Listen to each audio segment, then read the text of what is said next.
Right, so hello and welcome back to the Bach and Arthur podcast, everyone. Today we have a very special guest. It's James Marriott! Oh, the comments go wild. We have to be pretty loud because you're used to lots of people cheering your name these days. Yeah, we should have been louder. Thank you. It's an interesting thing, isn't it? Going from, I remember we used to kind of like speak about, because you obviously, well, I don't know if you started off, but when I started YouTube and you were on the scene, you were a massive figure in the commentary space. Yeah. And so weird going from making jokes and stuff to a camera where no one laughs, no one says anything, Yes. and your applause is pixels, to being in real life. Yeah, it's Humans, what's the change been like? big old disconnection there, like in that first era where honestly back then I kind of look back at the old videos where I'm kind of taking the piss out of people that are doing what I do now. Yeah. So Really? it's kind In well, what yeah, sense? because I was like a lot of the commentary era was just me going, I don't like this. I tried to watch one of my old videos back, like one of my most popular videos, and I was like, fuck, I'm so mean. Just like unnecessarily mean. So I'm glad to be done with that era of my life. That's how we met. It is how we met, yeah. Because you were doing commentary stuff back in the day. Yeah, I was. That was my first. I sort of did the jump straight on the commentary, sort of hit my 100K, did a face reveal, and then kind of in that kind of like short period, maybe just before I kind of met you guys. Yeah. And then, yeah, that commentary, they're like, so, because we always say like the UK YouTube scene Yeah. isn't actually that big. So everyone who's No, actually it's not making really, content yeah. and stuff, like everyone kind of at least knows each other or is yeah. friends and stuff. Or has Yeah. a mutual. Or has a Yeah, mutual yeah. and stuff. Yeah, it's all quite close knit. It always surprises me when you meet someone that has kind of blown up recently, whenever you meet them, Yeah. and they kind of speak to you and go like, oh, I know you from this and I like this thing that you did. Yeah, and you're yeah, like, yeah. why do you know me? I'm like, I know Yeah. you because you've kind of like come up through the scene. Yeah. I've always felt that about people like when you came up, when Danny Aarons came up, Yeah. when Ginge came up, and just like people being so hyper aware of everyone else. Yeah, Like, yeah, oh, yeah. hi. So it feels like you already know people. Yeah. By the Yeah. time you meet them. But I remember you posted a picture years ago, which was when we met, and it was like a picture of you with your pink face. Can we put it Logo. up Oh, together? because he used to. On Instagram, Yes. I used to cover my face. Oh my god. Well, Do you still use the pink face? Do you? no, I've actually only recently changed, dropped it right? from kind of everything to this like Your blue face, the blue background. My background, face right, with the yeah, blue yeah. background. It's got to be 20, maybe even like I barely post on 2019. Instagram, so I don't think it'll go back that far. It will be, I think it's 2019. 2019. Where do we go? So there's me with Cam Kirkham.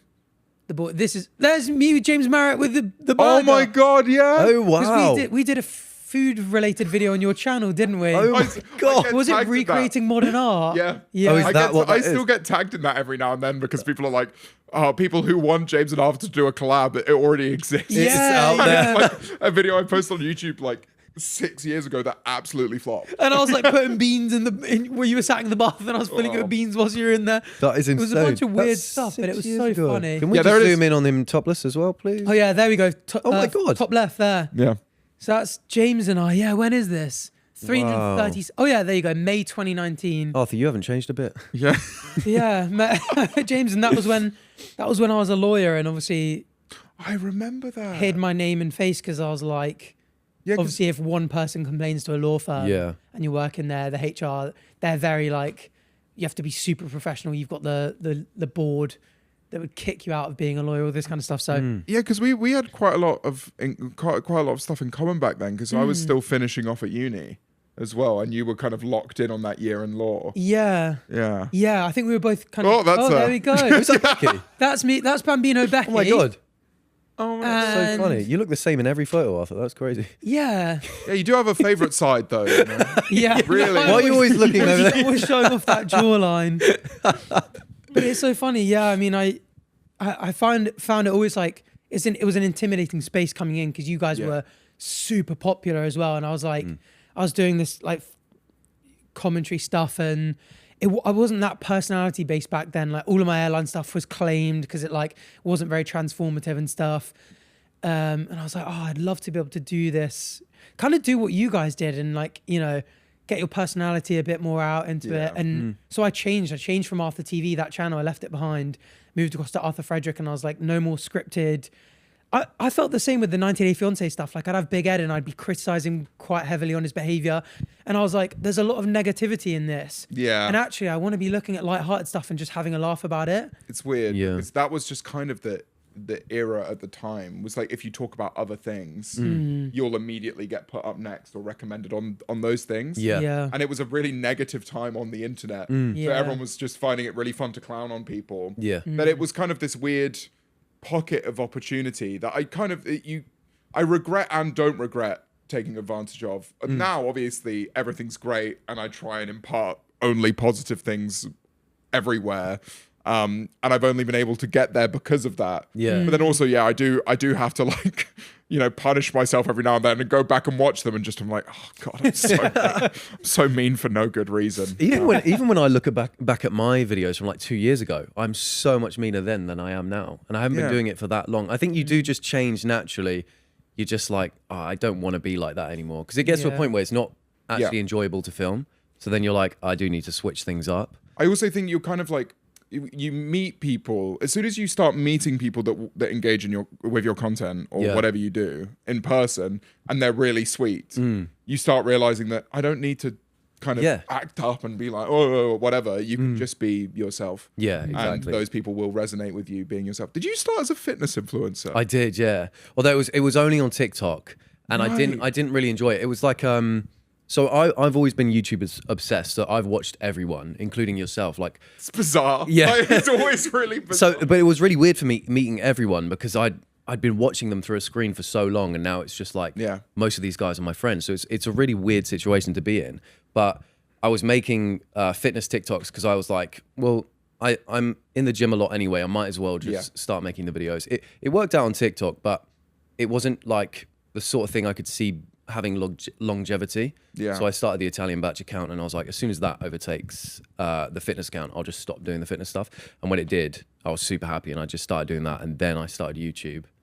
And so then, just left the fitness stuff behind. It's so interesting because it's like the short form platforms are definitely the ones to grow on. Yeah. So it's like all the people that are new, kind of, even if it's clips, they'll come up through TikTok or Instagram. Yeah. And then I kind of love the traditional, and now I'm going to start a YouTube channel in the classic. complete reverse way of how, you and I would have done it, which was like YouTube first and then I want to keep growing, so I should do these other things. Yeah. I find that so bizarre to me. Yeah. No, clips are huge for growing channels now. Oh yeah. Yeah. Like stream. You still stream from time to time, don't you? Not really. You've not done it much recently. No, I kind of took a big old break towards the beginning of last year. Just wasn't really for me anymore. And I found that, I don't know if you've done much streaming, I feel like you can stream at any time of day, but it will take up your entire day. Yeah. Like you're like, oh, I've got to do a stream at X time, so I've got to get home for this point. I've got to be ready for this. Whereas YouTube is very much like, you could be like 2 minutes for a recording and you're like, I'm not funny today. Stop. Yeah. Stop. Yeah, that's true. Yeah. And then come back to it the next day. Or you can even like, if you're going away for 2 weeks, you can be like, right, I'm just going to do 3 today. Yeah. I'm going to change clothes. Yeah. And no one will know. So it's like, with streaming, it's very much, it kind of cordons you off into a schedule. And then I was like, if I'm touring for X amount of time, I can't exactly, go backstage and just start stream. Yeah. It's like, no, I'm on stage at that time anyway. So yeah. And it takes a lot out of you as well, I feel. I always looked at streaming, I was like, oh, this is going to be such an easy thing because like I can do my YouTube, I can go to the gym, I can do whatever I need to do during the day. And if I've got an hour or two spare in the evening, I'll stream on top. That sounds so easy. And then you do a 2-hour stream and you finish and you're like, I'm so spun out, I feel drained. Yeah. Like tomorrow, I want a bit of a break, I'm going to have a slow morning and stuff. And it all really just adds up. But the reason I just mentioned the streaming in general is like, I feel like different platforms have different like difficulties to grow on. And I feel like Twitch, without clips, it would just be impossible. Yeah. I don't know if you, Jabber, it might have been you telling me about this. Was it Ludwig that did the challenge where he started a new streaming account and streamed to see how long it would take him to break one viewer? And he did it for like 15 hours. And just like, even if you're a great content creator, getting discovered on stuff like Twitch, even YouTube, I think YouTube's getting better at it. Nowadays. YouTube is, I mean, there's this you thing. can pop off quite quickly on YouTube. There's an algorithmic thing on YouTube now where if you go on your homepage right now, there'll be at least one video with less than 1,000 views. Yeah, I've noticed that. Yeah. And that is its way of kind of like inspiring new creators because TikTok, there's no issue with that. I think there's that thing on TikTok where your first 3 videos will get pushed on new accounts, no matter what it is. Yeah. Oh, really? They will hit a certain channel. Whereas YouTube didn't really have an answer to that, so now that is their answer. Right. So, and it will always be related to something else you watch. Yeah. Like if you watch a lot of like fitness content, I get like every now and then just like day 30 of the great cut, and then it's just like 100 views. Day 30. And I'm like, just jump in on day 30. I'm in, yeah. I'm invested. I get a lot of them. It's the same kind of like you were saying before, like there are a lot of philosophy books around. That's the kind of content I consume on YouTube alongside chess, and it's always just a little old dude who's just like just pressing on the camera. He's like, today I'm going to give my thoughts on this philosophical concept, and it's so cute. And like same with like they'll just be playing chess. Yeah, and they'll have like 5 views, and I'm like, there's something really sweet and wholesome about it. But yeah, I feel like back in the day, like 5 years ago, making a new channel, because you remember everyone said your first like 1,000 subs is harder than the next like 99,000. Yeah. Because reaching 1K subs, just getting out there is impossible. Like I used to comment. I mean, I still do comment on a lot of channels for exposure, but like do you actually just go on comment? Yeah, like if Bach does a video I'm in, or George or Chris, I'll tend to just try and leave a top comment because I know people will be like, oh, that's him from the video. I'll go across, check it out. Sometimes he's even commenting before it's posted. I don't know how he manages it, but he's that quick. Chris actually did once send us an unlisted link to be like, lads, this is the pub crawl. Do you guys want to just check you're happy with all of this? You know, this person you chunned at this point or something. You keep. So I watched the video and I thought of a really funny comment and I just left it on the unlisted video. And he was like, Arthur, this is a pathetic new record of quickest ever comment. I swear there was people in the replies as well saying, how have you done this before it's been uploaded? Yeah. But yeah, no, growing back in that day was it was a different time. It was, yeah. Without, I did quite well on Twitch when I was doing it. It was just kind of the pocket of the community that I was in. It was like the raids and clips. Yeah, it's kind of the only way, and I was quite fortunate with both of those. But that's why it inherently promotes clip farming. Yeah, because if you're not clip farming on Twitch, good luck. Yeah, because then it is just like a steady loss of viewers, because the people you maintain will just kind of go like, oh, not for me. Anyway, I'm not going to do that. It's a tough watch when you catch someone trying to clip farm though. Do you ever see clips of on TikTok like, bro, no one's falling for this clip farm, and it's just so painfully obvious that I feel like also people watching it would just be like, oh, this is a tough watch. Almost makes the people watching want to go off. But then what was the next step? So how did you, like, here you are today? Yeah, I saw you a lot in the commentary era, and now I see you a lot everywhere. Yeah, it's honestly, I think it was a big old flop era that I needed to have post-COVID, because the E-Boys happened and the E-Boys ended, and then it was kind of, there was a big wake-up call in terms of I can go back to commentary and kind of use that as my main thing, or do the stuff with Will, which I still do, obviously. Yeah. Or I can actually do what I wanted to do in the first place, which was music. Like if you go back on my main channel, the first videos are music. They are like acoustic covers or acoustic original songs. Yeah. And so I'd already started doing a few joke songs. I think I'd done Slow Down or something in that kind of E-Boysy era. And then after that, I was like, I'm just going to fully commit to that. Yeah. And it was tough. I invested a lot of money in it. Essentially all of the money I had into like music videos, production, hiring and working with like the band that I have now and everything like that. It's expensive to do. And I did not know that. Then we released a song called Gold, which didn't do as well as I would have hoped it would. That kind of meant that the singles that came afterward, I didn't really have as much money to put into them, and that was Sleeping on Trains, Car Lights, and then Grapes. Well, Car Lights and Grapes weren't singles, but that all came out, and that's when Grapes came out. It didn't do well on its first day, but then it just never stopped. Okay, and so that is what carried me essentially to now. And the debut album that came after was kind of carried by that momentum. So yeah, and then ever since then, it's just been a kind of a really fun climb. Yeah. And now I'm touring everywhere. It's great. Yeah. So, well, you've just come from... Yeah. So last night was the first Roundhouse show, which was amazing. And I've come from... I spent a month in America. We're doing 14 shows in the UK, 14 shows in Europe. Wow. We did 18 shows in the US. Got 5 shows in Australia. another one in another country, which I can't say yet, which is crazy because we put out. Is it hard to pronounce? Is it Azerbaijan? It's not. Yeah, no, I just don't know how to say it. I can't say it yet, but I'm learning. It's in Asia. We're doing a show. We're doing a show in Asia, which is because we put out a thing that was like, oh, where would you want me to come? And a place in Asia won. Oh wow! Over Auckland, which is surprising because we played Auckland before. So now we're going there. And we're hopefully next time we do the US, we'll go down to Mexico City as well. Oh, that's sick. So it's just like all of these kind of pockets of places I've never even been before. Yeah. There's like pockets of people that will come to shows. So yeah, now it's just, that's what I want to do. I just want to travel the world and play shows. Yeah. And then kind of spend, I think we're in the process of making the next album, just like balancing life between like making an album, coming back, doing videos with Will, promoting Rods, going on a tour, coming back, spending time with Will, promote Rods, make an album, you know, just that kind of balance. Yeah. And I'm happy. So that's kind of, Great to hear. And then it's, so are you balancing Will in that in the long term, do you think? That's a big part of, because I mean, it looks like you guys have a great time all the time. Yeah, this is the thing. It's like, it's so easy.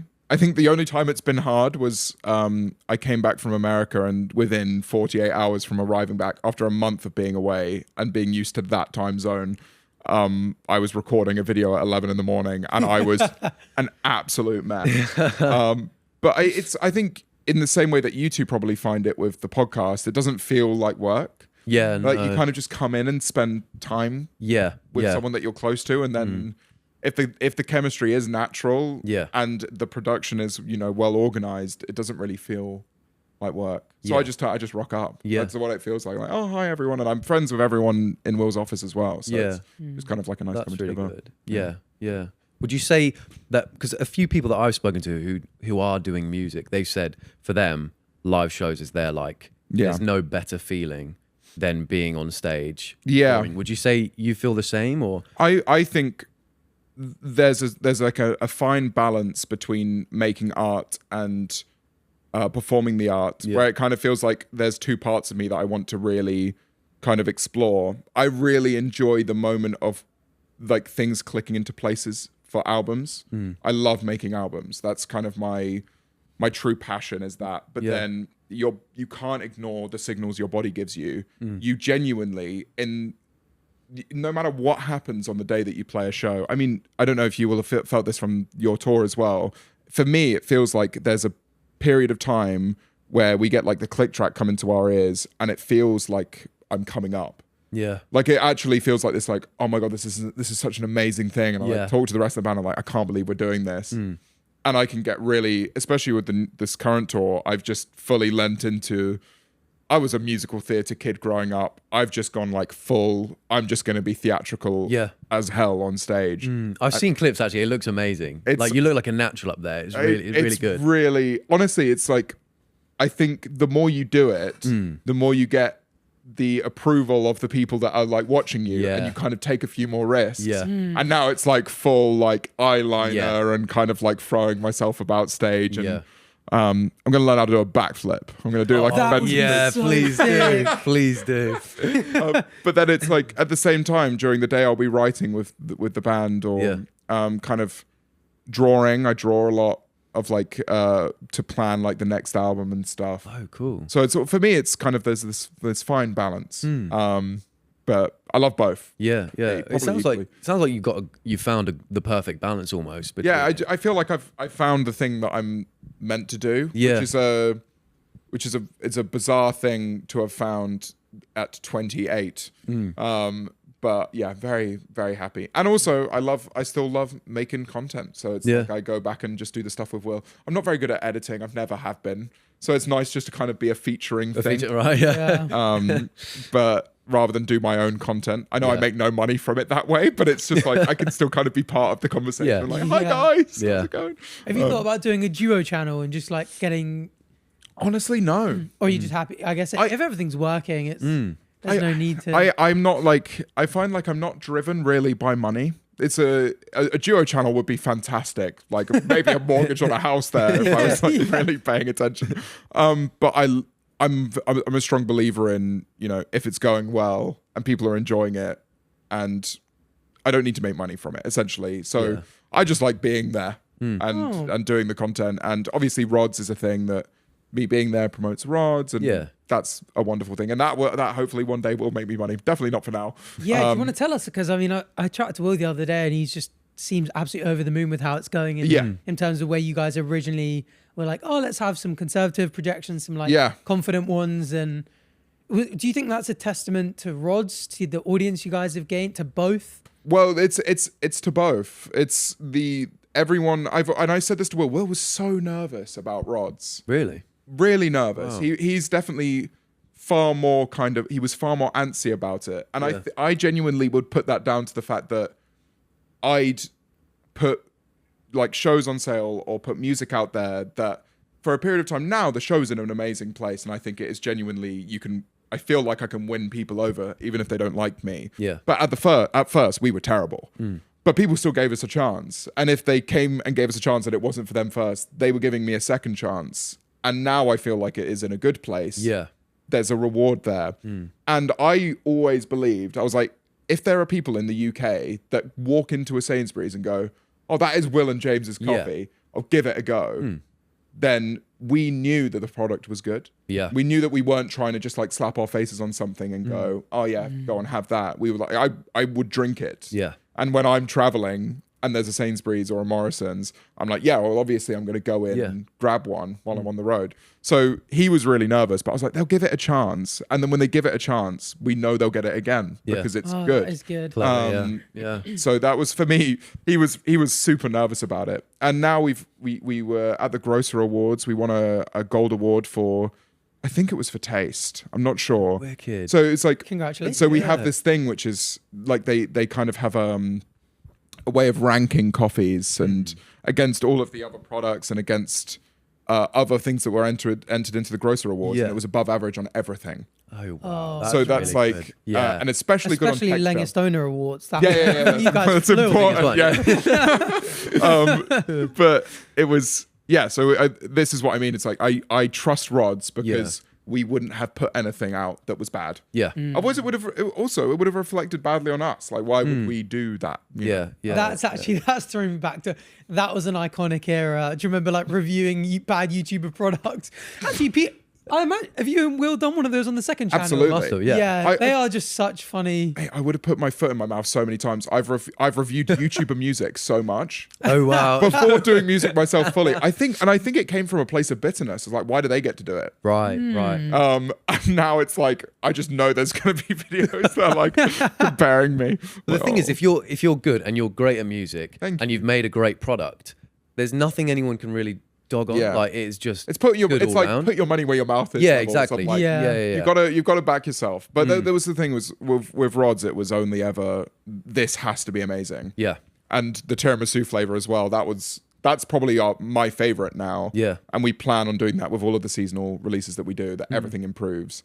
And always looking at kind of how can we improve what we currently have. Yeah. Even in the flavors that are already out. So it's a bright future for rods, I think. Wicked. And the first year's gone really well. So that's really nice. Good. Congratulations. Which as well, like you look at any company that goes big, like first couple of years, it takes everyone so long to get anything up and running in the business world. I feel like on social media, when people can blow up overnight and like, you know, a video can like bang, the idea of building a business almost seems quite daunting because you're going like, you know, I imagine you'll have some meetings where they go, and here are year 5 projections, and you're like, you can't do that on social media. You can't be sitting there going, where my YouTube channel being in 5 years? Because social media will be in a different place. But coffee, well, you guys may very well keep taking it to new levels. But it's quite funny. There's like so that we get like these weekly sum ups that we can kind of go back and ask questions about, and they use a phrase called week on week, which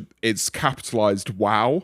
Okay. And so obviously every week's different. If it's like a really cold, rainy week, not many people are going to want iced coffee. Well, not as many people. So Will and I came to each other and it was like 17% decline. Wow. We were like, not really a wow. It's kind of slightly disappointing actually. But no, luckily we've had a lot more good wows than bad wows. Yeah. Nice. That's so funny that even in like the business world, you have like the way we have 1 out of 10s for latest video. You do. You're like, I can't bloody escape this like, constant comparison with recent work. Yeah. God. Do you still have, I refer to it as YouTube brain, where it's like, because I still upload YouTube videos, but it's like maybe once a month, if that. Yeah. I think I'm so out of it that I don't even, I see 10 of 10 and kind of go like, ha, and then completely forget about it. Yeah. Oh, that's a great place to be in. It's beautiful. Yeah, no, I've severely got YouTube brain. You've definitely got YouTube brain as well. Yeah, right? because I guess like for us at the moment, YouTube is our like number one. Right. Yeah. That's our thing. Like you obviously at the moment will be like, music's going great, Rod's going great, all this kind of stuff. So like if YouTube, if there's a 10, it doesn't matter that much. Whereas for us, it's kind of like everything we've given into our work recently. Sorry, I'm just like shitting on you. Do you still have YouTube, Frank? No, do you guys still suffer every time? Yeah. I think one good thing about us though is at least we have frequent uploads. So I feel like now at least, because we upload every like maybe every 2 or 3 days. If you get a 10 out of 10, you don't have to look at it for that long. I do remember when I was starting and I was obviously like, I was at law school and I was like, I've got to upload one a month. If I had a 10 out of 10, I'd be staring at the dashboard every genuinely and back like, then. leave me alone, bro. Genuinely back then, I think there was one I did where it was like, this man wants to beat me up or something like that. And I went on holiday right after I uploaded it. So obviously I couldn't do anything else on holiday. Yeah. Like rock solid 10 of 10, like half the views of anything else. And I was just like on holiday, like, I don't deserve this holiday. Ruining your I was just like, well, I'm falling off. Like, no one's going to like me when I'm back. So, no, I completely understand it. It's just, I think it's like, it's so, I feel like I'm so illuminated on how everyone else is doing and how everyone else's kind of careers are going in this space.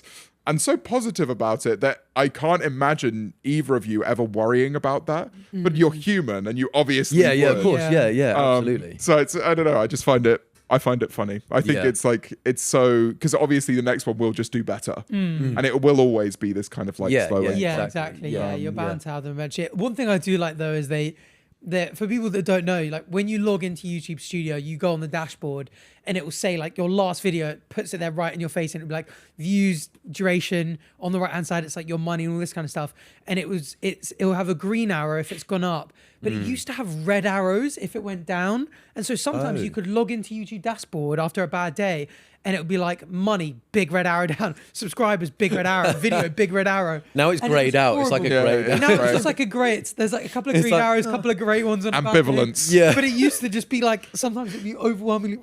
I never had YouTube that. at that time? I never had that. Do you remember that time? I do remember that it time. It was horrible. It was just a big, you're fucking it. Yeah, exactly. That's terrible. Just like, you fell off, bro. Yeah. It's so embarrassing. No, luckily I was never around for that. I did. I do like when you get a 1 of 10, the confetti. Yeah, the confetti goes off. That's really nice. It's like, well done. It's been years. Haven't seen it in years. I don't even know what it feels like. Do you have access to, like, are you like a viewer on the Bit More Will and E studio? No, I'm not. You should ask him so you can just check in on the videos like out of 10. Yayan messages me every now and then if one's doing really well. Or Will does message me every now and then. But the thing is, it's like, it's nice being, again, because I don't profit from that channel directly. Obviously, Rods is a thing that we promote on that channel. Yeah. But I kind of like, I don't know how well the videos are doing. But then I saw a tweet being like, underrated Will and Jim. And it was from a year ago. And it had somewhere between 1 and 2 million views. Wow. And I thought, I was looking at the tweet, I was like, underrated? Are we calling that underrated? Because like back in the day, those videos would have got maybe half that. Yeah. And then I went and actually looked at all the videos and I was like, oh my God. Yeah. When They did do insanely well. When did this start happening? I'll be honest, I watch them all. When I'm eating food and I see it, I'm like, oh, I'm going to watch that. Well, this is the thing. I'm in the video. When I'm eating food, I watch You watch them. it as well. Yeah, because I'm like, I'll go and revisit it. Especially if I'm like eating with someone else, I'm like, oh, fuck it, we'll put it on. It's like, I remember this bit. This is great. This feels like 2 different people. Yeah. It's like a really bizarre thing. And now it's kind of, I spent a month in America where and when you're playing a show, obviously, if you're near the venue, someone might pick up who you are. Weirdly, in Nebraska, I got stopped a few times. Wow. Bizarre. That's so cool. But then I'd go entire days in some parts of America, like Salt Lake City. No one knew who I was in Salt Lake City. And no one looks at you when you're walking past the street. But because of that level of couples sitting down with food and watching Will and Jim, I came back to the UK and I walked down the street in Brighton. And even if it's just a little... Oh, yeah. Yeah. I was like, oh my God, there are so many people, like so many partners of people that will have just gone like, have watched one video every now and then and gone like, wait, I know you from somewhere. I don't know where it is, so I'll look away. Yeah. And you can only really realize that when you go somewhere that isn't the UK. That isn't that. Yeah. We had that in Japan because we went to Japan and obviously no one in Japan knows who we are. But then similar thing when you're here, you come back. You notice people clocking and you're like, how does it make you feel? Do you mind it when people are like, I don't. Do you prefer to go low key or you're not too bothered? Like, I genuinely find no difference. Yeah. Like it can be, there's both a positive and a negative side of it, where if someone's really sweet, sometimes you'll get like an amazing interaction with someone. Yeah. I remember once I was walking down the street with a friend and there was a guy kind of like really dressed in this like really cool clothing. He was just walking like this and I was like, how cool's that guy? Yeah. And then he walked past me and went, James, big fan. And like dapped me up perfectly. That's so like, cool. He was like this close to me, immediately initiated the dap, perfect connection. Just crisp. Kept walking. Incredible. And I was like, how did you make me feel like I have aura? I'm like, it feels like you just met him. Yeah, no, I was right. I did. I felt like I was like, and I turned to my friend. I was like, "Did you see that? That was I feel unbelievable." But then obviously, and then sometimes you'll be like out at night, and there'll be a group of like 4 drunk 18-year-old boys, and they're like, it's that, and you're like, I'm so scared. But it's a kind of like there's both positives and negatives, I guess. Well, I imagine it's the same for you, but yeah, same for us pretty much. You'll have those interactions that are really nice. Yeah, you're like, oh, that's really lovely, and then you'll have like a rowdy group, and you're like, right, I'm just gonna keep my head down. Just in case. Yeah. But that just comes with it, doesn't it? I really like the clip. There's a clip of you, and I don't know where you are. I think it's for one of the drinking videos. And then there's a girl who just walks into the circle, and you're continuing the conversation, and you go, who are you? Yeah. we had in Doncaster, it wasn't that, it's not very populated. So we're in this pub and sort of like, I think everyone kind of would have known someone in there. Yeah. So we were sat on this table around the pub and everyone was just staring at us kind of in the pub. I think a lot of people who have gone, like Chris MD and his mates are in Doncaster and that kind of stuff. And we were like, we kind of need to get away from this. So we all kind of like bolted out the pub, walked like half a mile away into this kind of like empty church grounds. Yeah. And it was just us lot on the camera crew. And we were speaking, and obviously I just thought it was like Becky or one of the girls next to me. And so we were speaking phrases, and she just goes, "What? Doncaster's what?" I just went, "Who the fuck are you?" That's where the, you asked about the Minions. Oh, that was the same video. Thing, right. Same thing, yeah, the Minion incident. That Doncaster, there were a lot of clips from that actually. After the Manchester show, we went to a place called Bunny Jackson's, which does wings in Manchester. Fantastic place if you go through Manchester. And we were at a bar. Well, that's the bar, Bunny Jackson's. They do wings. And sorry, they do wings. Oh man, I'm so hungry. That's Bunny Jackson's, by the way. Very good wings. £1 a wing. Exceptional on Wednesdays. Oh, that's unreal, actually. Anyway, Bunny Jackson's, as I said, they do wings. Kind of like one person came up to me in Bunny Jackson's. Yeah. It was like a sweet little conversation. They do wings. Yeah, they do wings. Every time they do wings. I'm not being paid. I'm not being. Sounds like I promise. I wish I was, so I could spend it on Bunny Jackson's. They do wings. And so, yeah, I'm in Bunny Jackson's and I'm leaving Bunny Jackson's after the wings. I only had £3. And we're outside just saying goodbye to a few friends that came to the show. And then come to Bunny Jackson's. No, they did also join me about outside Bunny Jackson's, right? To have some wings. Yeah. Which is my favourite meal at Bunny Jackson's.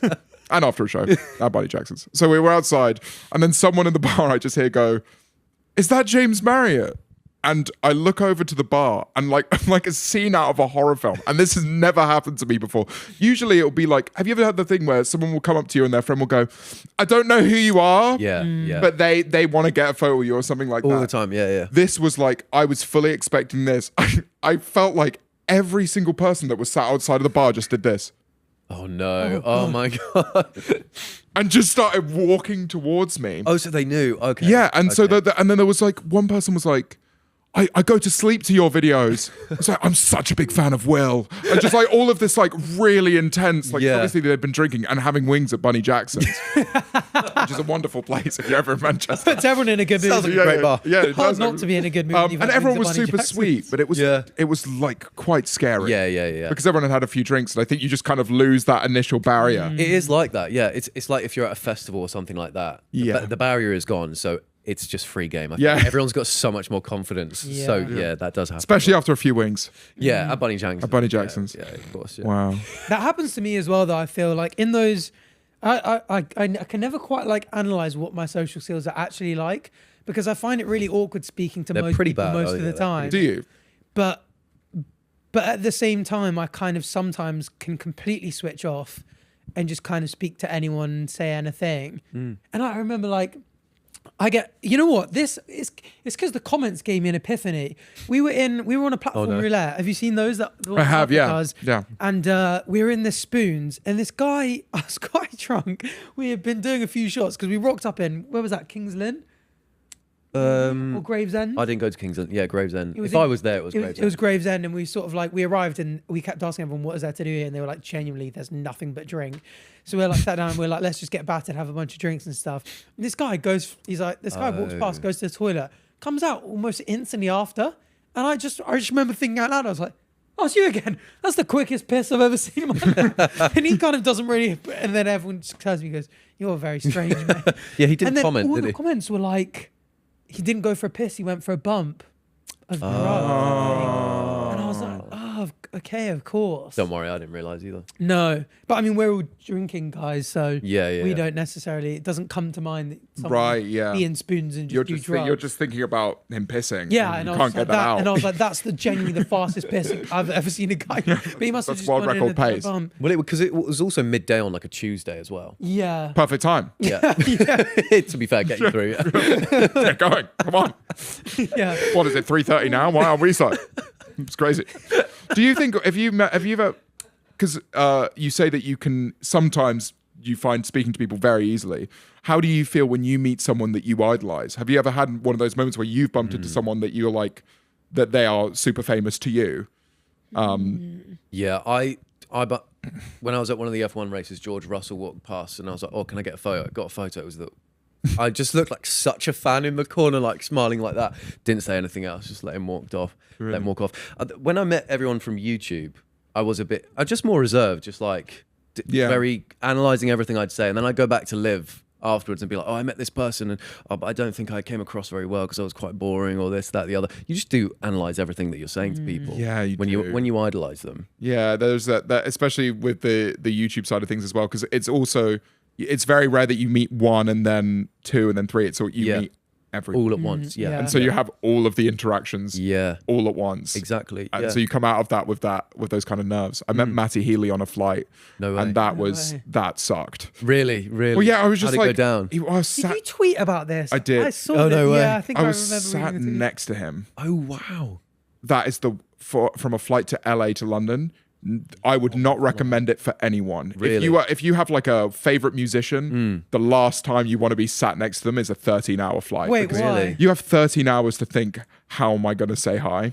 But you know that like if you're sat next to someone on a flight that knows who you are, I'm aware of it. I know that you and so he must have just been sat there for 13 hours being waiting. Like, I know this fucker's going to find he's going to speak to me, but he's going to wait. And I waited until the last moment. Just before you land. Yeah, and I was like, I just want to be able to like pack up my stuff, say something, and then leave. Yeah. And so I did exactly that. And it was really awkward, but like I'm very glad I did it. Like I find that really difficult. I find it really difficult to like stop people and say hi to them, even if I know them. Yeah. Let alone mystery celebrity person. So I was wondering if I've not had that, but I feel like oftentimes I tend to I very much like find myself mirroring the energy of someone, so I always find it really easy to get along with really outgoing people, because if someone brings a lot of energy to a conversation, I find I match that quite easily. So but if you put me in a room with someone who's naturally quite awkward and they're not saying anything, I could never think of what to say. Yeah. I'll be overthinking. I'll be like, I could bring that up, but what if they don't like it, or that's not them, or they think I'm weird for it, or anything, and I just end up saying nothing, and it's really awkward. So yeah. Yeah. I think I'd regret more saying nothing than even at least saying something, but it's a little bit weird. Do you know what I mean? Yeah. Nowadays, anyway, but before I met anyone, I was a lot more like, I remember going on the Fellas for the first time, going on their podcast, and I'd watched Freezy and Chip like growing up as well. And so I met them and I was just so quiet. And I was then watching the podcast back and I was like, oh, that's really bad. Like I took it so seriously, and the Fellas is not a serious pod. And it even now, it's really hard to watch back. I'm like, God, I was so nervous. You should just put in clips of it here. Yeah. I mean, you could see how nervous I was. Like I was going red all the time and stuff. And I was like, oh no, that's the worst thing. But in my mind at the time, that's like the worst case scenario. At least if I was a bit more outgoing but strange, I think that's better than what I did. And I was just completely nervous and quiet. So I was over analyzing that. But now I'm just like, just be weird if possible. I find that Will is a bit of a shield for me in that sense, because whenever I've been at those big social events and met people that I'd not met before, Will will just kind of like, if I just linger around Will might just turn to me at one point and be like, tell that story about thing, and then I'll just like put it in front and I'll tell it. And that's how I met Chris the first time, or at least had a conversation with Chris for the first time, because it was just like, I can't remember what the story was. It was some fucking embarrassing thing that I did or that happened to me. And I made come tell them about the time you shat your pants. Like, okay. Which one? Yeah.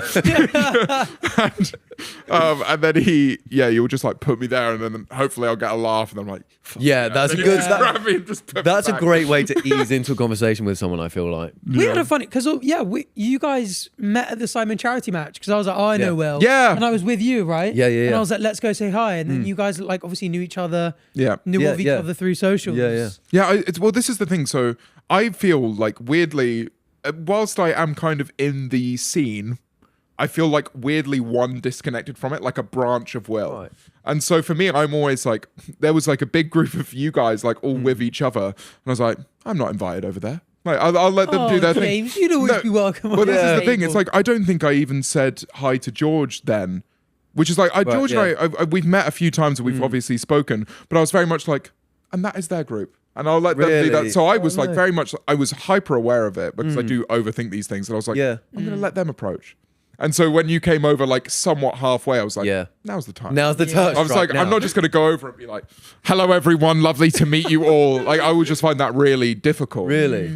So I like, for me, there's a lot of like bodily signals that I have to have from people in order to approach. And because we both had semis, you were like, I was like, this is the they need to be rock. That's my flag waving at me. I'm coming over, boys. That's the stillest flag I've seen in my life.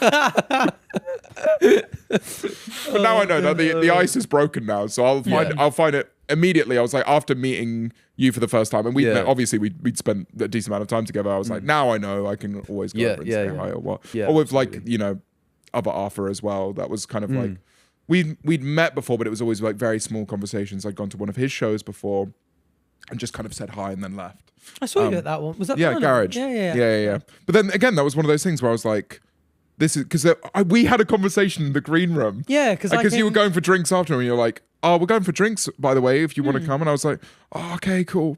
And I didn't come. Oh, you didn't? Yeah, you didn't come. Because I was just like, that's their thing. I'm going to let them go. Really? So would you have come if I'd been, if my signals had been better? I think that was one of the conversations where there was so much other stuff going on. And I think I'd just gone to Lou and you were about to, that it was just kind of like an in passing, oh, and I think we're doing this. And I went, okay, very well. And then that was just that sounds epic. That's so fun. And I remember I came out of that interaction with you and I was like, oh, I bare fucked that. That's so funny because from my point of view, I was like, obviously like when I knew you years ago, you were like a massive YouTuber. So I was always like, oh wow, this is like somewhat intimidating. And now I was like, okay, we're in the music scene. He's a big musician. I've invited him to the drinks. He might just be like, oh mate, sometimes someone invites you something and you're like, listen, you're a good bloke, but like, I ain't spending my evening drinking with you. So when I say you, I was like, me, Arthur, we're a couple of boys, we're going for drinks after you should so come. I was thinking almost the other way. I was like, he's too cool to come for a drink with us. That's so funny. That's such a funny That's funny to way get the to hear it insight from on both sides. Yeah, because for me it's very much like the universe will find its way of telling me I belong somewhere. Right. And for me that would have been like multiple people being like, oh, come along. So it's kind of like, I don't want to have my presence be somewhere that isn't wanted. So even like, it's the polite thing to say, right? If you go like, oh, we're having drinks here, that's like one person, it could just be one person saying a polite thing. And so I'm like, okay, you know what? I respect the politeness, but absolutely that's your thing.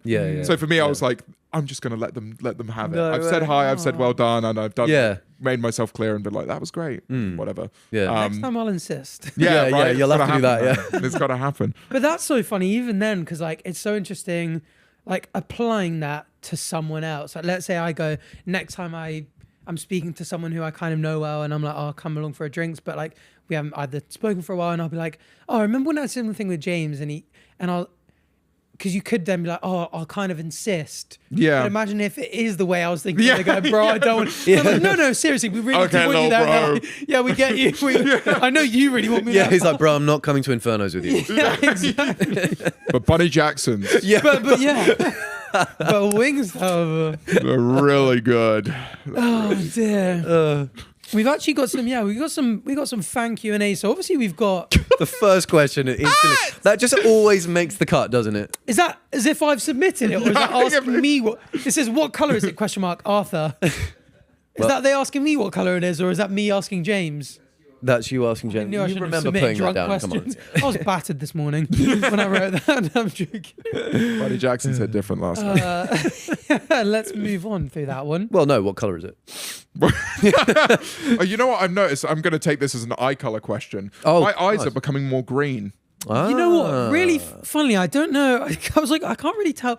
Have you seen the eye surgery things that's getting really popular at the moment? Oh, but they changed the eye color. Where they get them eye color. They, funnily enough, pick your green, but it looks rubbish because you can tell it's pigment on top of. Look at this eye color. So you're insinuating by that the James way- has had this done, is what you're? No, because Wow. it's really cool if you see it. Can you go on images? I've seen people go blue and it looks just terrifying. Yeah, no, blue is a untrustworthy eye color. Yes, I've seen. It's very intense, isn't it? Eye color. I was seeing loads of TikToks on it, and for some reason, it's really popular to get green. Yeah. But it looks like a really bad contact lens Right. because it is green pigment on top. Yeah. So it kind of is like a concept. Yeah, I'm kind of like mine are like hazily, but I'm noticing more green. More I think maybe because I've been wearing more eyeliner. I think that accentuates Pops. the brightness of them more. Yeah. I don't know. Yeah. I always think people with blue eyes remind me of that one picture of Miley Cyrus. Yeah. You know, when Miley Cyrus going like, Yeah. like whenever someone with blue eyes is talking to me, I'm like, whoa, Whoa. okay, Chill out. calm down. Oh, so this What? question is from everyone. Oh, nice. Oh, okay. From everyone. Oh, I've got to read it. Right. How are you so fucking fine and are you single? With a U instead of a YOU. Yeah. Wonderful. I think that might be Jabba written. That's no Jabba's trying to seem like the audience by changing you to you.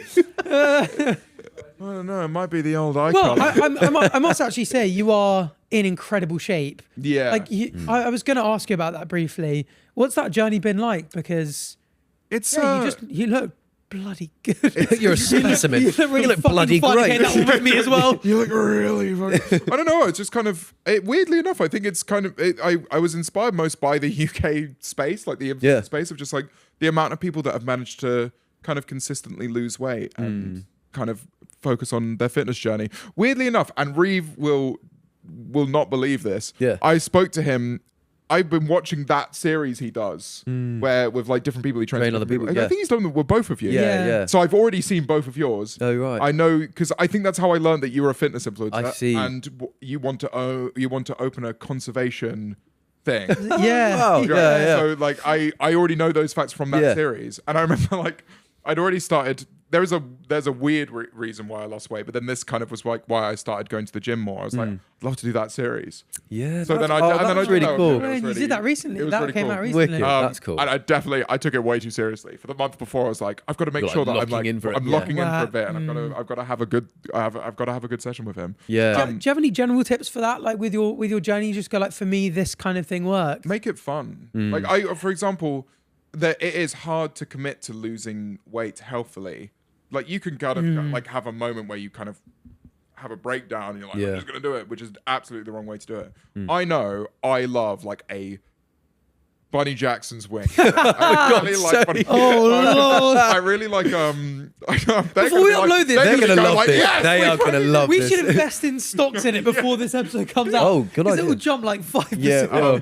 I'm gonna go back there and be like a little Bunny. You might get a Jackson. black card. I was just Oh, about to say you should get a black card. Please. Yeah. Bunny Jackson's. If you I want. want to see this place now. You've mentioned Yeah. Bunny Jack. Oh, Bunny Bunny Jackson. Oh, Jackson's this reminds me of Bunny Manchester. Jackson's in Wrexham. What is a dive bar? I see this word all the time. BJ's, of course. The old beach. It's the beach. What's a Just dive? the beach. What's a dive bar? I don't know. And I'm Isn't it into like- fun, clearly? So Isn't it underground or is it not? It is a small, unpretentious, and often dated drinking establishment.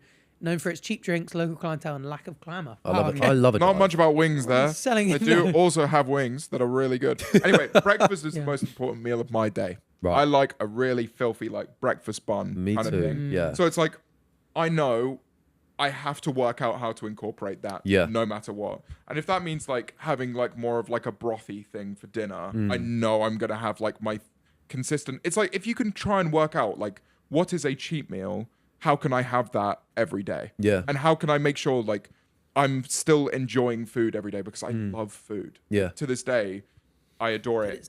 To To this day. Yeah. And like again, wings. I love chicken wings so much. And I've got to make sure I have that. I love cookies. I've had like multiple cookies today. I just try and make Got a Subway one waiting for me right there, bro. Yeah. My mouth's watering thinking Yeah, about you it. offered me a Subway cookie. I I've did. literally You did. been You said no. Right, I went to Blank Street moments before and had like. Do you that like sweet- the salted? Is the chocolate chip salted one? Yes. Yeah, that's good. I like Cookie that. with a soft center. Wow, what a beautiful thing. Yeah. Yeah, it is just kind of commitment. And then the weird reason I did is because I had a review for one of my shows and they equated me to James Corden or Ricky Gervais. No way. And I was like, I don't want to give anyone the opportunity to say that about me. Yeah. So I was like, Fair enough. now's the time to get dialed in and locked Yeah. in. Because it hurt. It was like, it kind of hurt. Like you have this kind of passion project of like sincere music, which is about things that I've been through. And then someone's like, it's like David Brent. Yeah. And I was like, that's just not what I want to come across as to Yeah. anyone.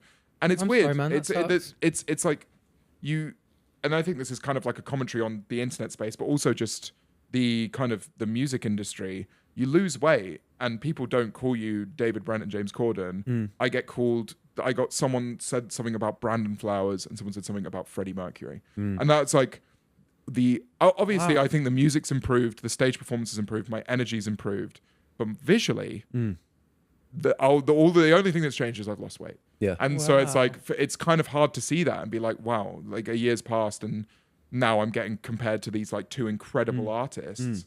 And the other two are, incredible in their own right, but they're comedians. Yeah, they're Yeah, not musicians. yeah. If they did that on stage, it would be kind of sarcastic or sardonic. So yeah, that's kind of tough. It's a tough reality of Wow, that's strange that people take your art more seriously when you look a different way. and look a different way. And it's my audience are very hyper aware of it and they're very sweet and like we always supported James, like we always kind of like liked his music or we always came to the shows and they did. But I think it's like, and it wasn't any of them that said it was a critic. Yeah. And obviously a critic would now say something else. Yeah. But I just didn't want to give anyone the opportunity to do that again. And now they won't. Reclaiming a bit of Yeah. power. Yeah, right? exactly. Yeah, Yeah. It's a kind of a fucked up reason, but it's meant positive things. I'm a lot more healthy. I'm far less likely to cancel shows. Like I treat my body very, very well on tour. That's good, Obviously, I yeah. don't drink, I don't smoke, so it's kind of Nice. like everything is kind of dialed in and lots of nutrients, lots of fruit, lots of green tea. Oh, Yeah. Jabba's a big Jabba would fruit love that. enjoy, yeah. When we were on tour, he was like, "Boys, fruit." He'd get stopped at security multiple times because he'd always have Security. He's always got pears or Oh, I've got bananas in 9 his bag. pineapples up my butt. Yeah. And we'd be like, Jabba, spit Like, them out. Jabba, seriously. You're come in on, for a mate. 10th. What? And just before we move off the fitness thing, like I think Reeves' thing is so good because on a very very similar thing that you said, like he's always been so. Like I remember asking him like, what's the best workout routine and like meal plan, and he said the one you enjoy. Yeah. Yeah. And because he's I think that's why people love him in the fitness space so much is because it's so true. Like the reason they say like 98% of diets fail is because you're creating like unsustainable habits. And Reeves' like core message, I think that's so cool and so important is like, it's just about making changes that you can still enjoy life with. Yeah. Like if you're there going like, I'm doing a grueling gym session, I'm doing a grueling meal plan, I'm eating, you eat 3 meals a day, sometimes more. If you're not enjoying them and you're not enjoying your workout, like it's not going to be sustainable for anyone. And this whole thing of just like, go like, oh, like maybe try a different yummy food that might have a bit more protein in it. Or Yummy food. No, I'll take You know what yummy. I mean? Try Like- different yummy food. like a yummy food, not just like a food that's like, oh, it's plain rice and plain chicken or Like something. Bunny Jackson. We're going like, I was going to find a way to shoot on it, and I was thought like, you were- yeah. something about Manchester, something about Please, please. moving in my head is like mention Manchester. but Give yeah, me the chance. all about like the creating those like patterns of like where Yeah. you can enjoy life.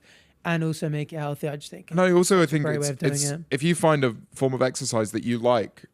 So I was in America for a month and I came back for 2 weeks, and obviously I was just destroyed. I had so many things I needed to do in London, so many kind of things I needed to sort at home before going on tour again. So it was just full on. Like my resting 2 weeks was not resting at all. If anything, it was more work than the tour. Yeah. And I kind of lapsed on going to the gym, which is something I do minimum 3 times a week, at most like 5 or 6. And I didn't go for a week. And I remember feeling like my brain was just fighting itself. And I hadn't realized until that point of like how much peace I was giving to myself by focusing on a kind of fitness goal. Yeah, yeah. Like, because it's almost like it completely silifies everything else. If you're like going in and the goal is as simple as, I'm going to try and lift a heavier thing this time. Yeah. And like, I did it or I didn't do it. I didn't do it today, but I'll do it next time. Yeah. Then that kind of gives you a goal away from everything else that's going on in your life, which brings me a lot of peace. And I didn't have that for a week, and I was just like, I hate myself. And now I'm touring again and going to the gym again regularly. I feel so much happier. Yeah, yeah. I think it's so important. It's so important. Go on. No. Well, Batch and I literally bumped into each other this morning. We've been saying how busy we've been lately with work. And I literally said, I was like, I just feel like on days when I've got a lot to do, if I start the day off and I've been to the gym, my head for some reason is able to lock in on the work. I'm more productive taking an hour and a half out, change, gym, shower, than I would be if I didn't do it. And it is crazy the difference it makes. Sometimes you ever see those TikToks where it's like, oh, annoyingly, like my doctor or therapist or whatever was right. Like I went for a walk and now I feel better, or I went for a run, or I went to the gym, and like, damn, it really actually does make a difference. Not that it's obviously easy for everyone to just go out there and do, but for people who are able to, no, absolutely, to be able to just go and do it, it can make a big difference. I think also I was not sporty, really. I mean, I did rugby when I was a kid, but after that, I didn't really do sports for ages, and I kind of thought like all of these things weren't for me. And I was like, the gym isn't for me. I don't like rugby because it felt mean. Like it was just like people beating each other up with a ball being thrown around nearby. I was just like, what am I doing this for? And then I was like, running, I just would never get into it. I was like, oh, it would just be like, I feel like it would be bad. My dad was always like, it's bad for your knees. So I was like, well, I'm not going to do that then. And even running, I was like, I'd ran for quite a while. I wasn't good at it, but it felt amazing. Yeah. Like it actually, obviously, like going up and actually making yourself do it, and certain parts of the run when you're like the 23rd minute in, you're like, why are we still doing this? Yeah. But I did get a genuine physical boost from doing it every time that I did it. And I think you can find that in so many different forms of exercise. Yeah. I recommend it for anyone. No, yeah. Not become one of those YouTubers that sort of like later on is in their 20s is taking up golf, have you? Oh, no, see, someone said it to me. They were like, because someone in the touring party was like, oh, we should go play golf here. And I was like, I'm not doing it. I know it's like, I know I'm going to enjoy it. I know I'm going to get addicted to it. I'm going to get addicted to it when I'm 50. And it's it's a time sink as well, because they'll be like, oh, we'll just go play golf, and it takes you like an hour to get there, and then you sit up, and then they're stroking it around for a few hours. That sounds a bit weird, but you know what I mean? Then you start the golf. Imagine nice and pumped up, ready to go. It's a full day. It can be a full weekend. Sometimes people do trips, and it's a serious. Do you guys play paddle? Yeah, that was literally the next. It's so good. Have you played it? No. It's insane. I'm far too into it now. It's just a great sport. It really is. Yeah, Will said that he got slapped about in some group competition. Yeah, we did that. Competition. Well, we got slapped about. Yeah, we did, but we beat Will and Ryan. No, we didn't play them. Yes, we did. I know, we lost every game, mate. We did. We actually lost every game. Were you not on my... We beat Bez and... Oh, maybe I played with someone else in that intermediate game. We had like a gap. Are you thinking of a different competition? We lost every game. I'm actually good now. I'm good now, though. I've been on the grind. I'm he seems please believe me. Well, no, the thing about him, right, is when he sets his eyes on something, he locks in. Oh, right. It becomes his personality. He's always said this on the pod. So yeah, that's true. If he gets really obsessed. into something, he gets obsessed. Hyperfixation. Are you on that with Padel at the moment? Yeah, Padel, yeah. no, it is true, yeah. I do. What was that game that you got hyperfixated on? GTA Casino. That's it. Yeah, hyperfixated on GTA Casino. So this one's a far better hyperfixation for me.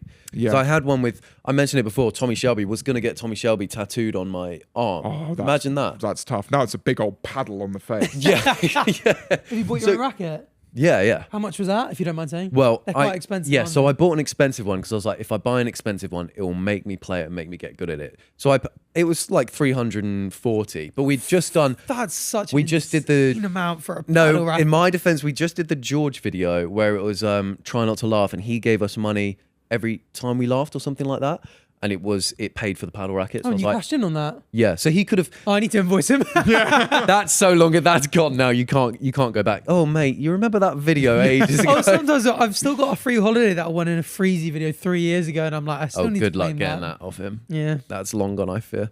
And the Sri Lanka one that your Chip said he's going to rope you in on.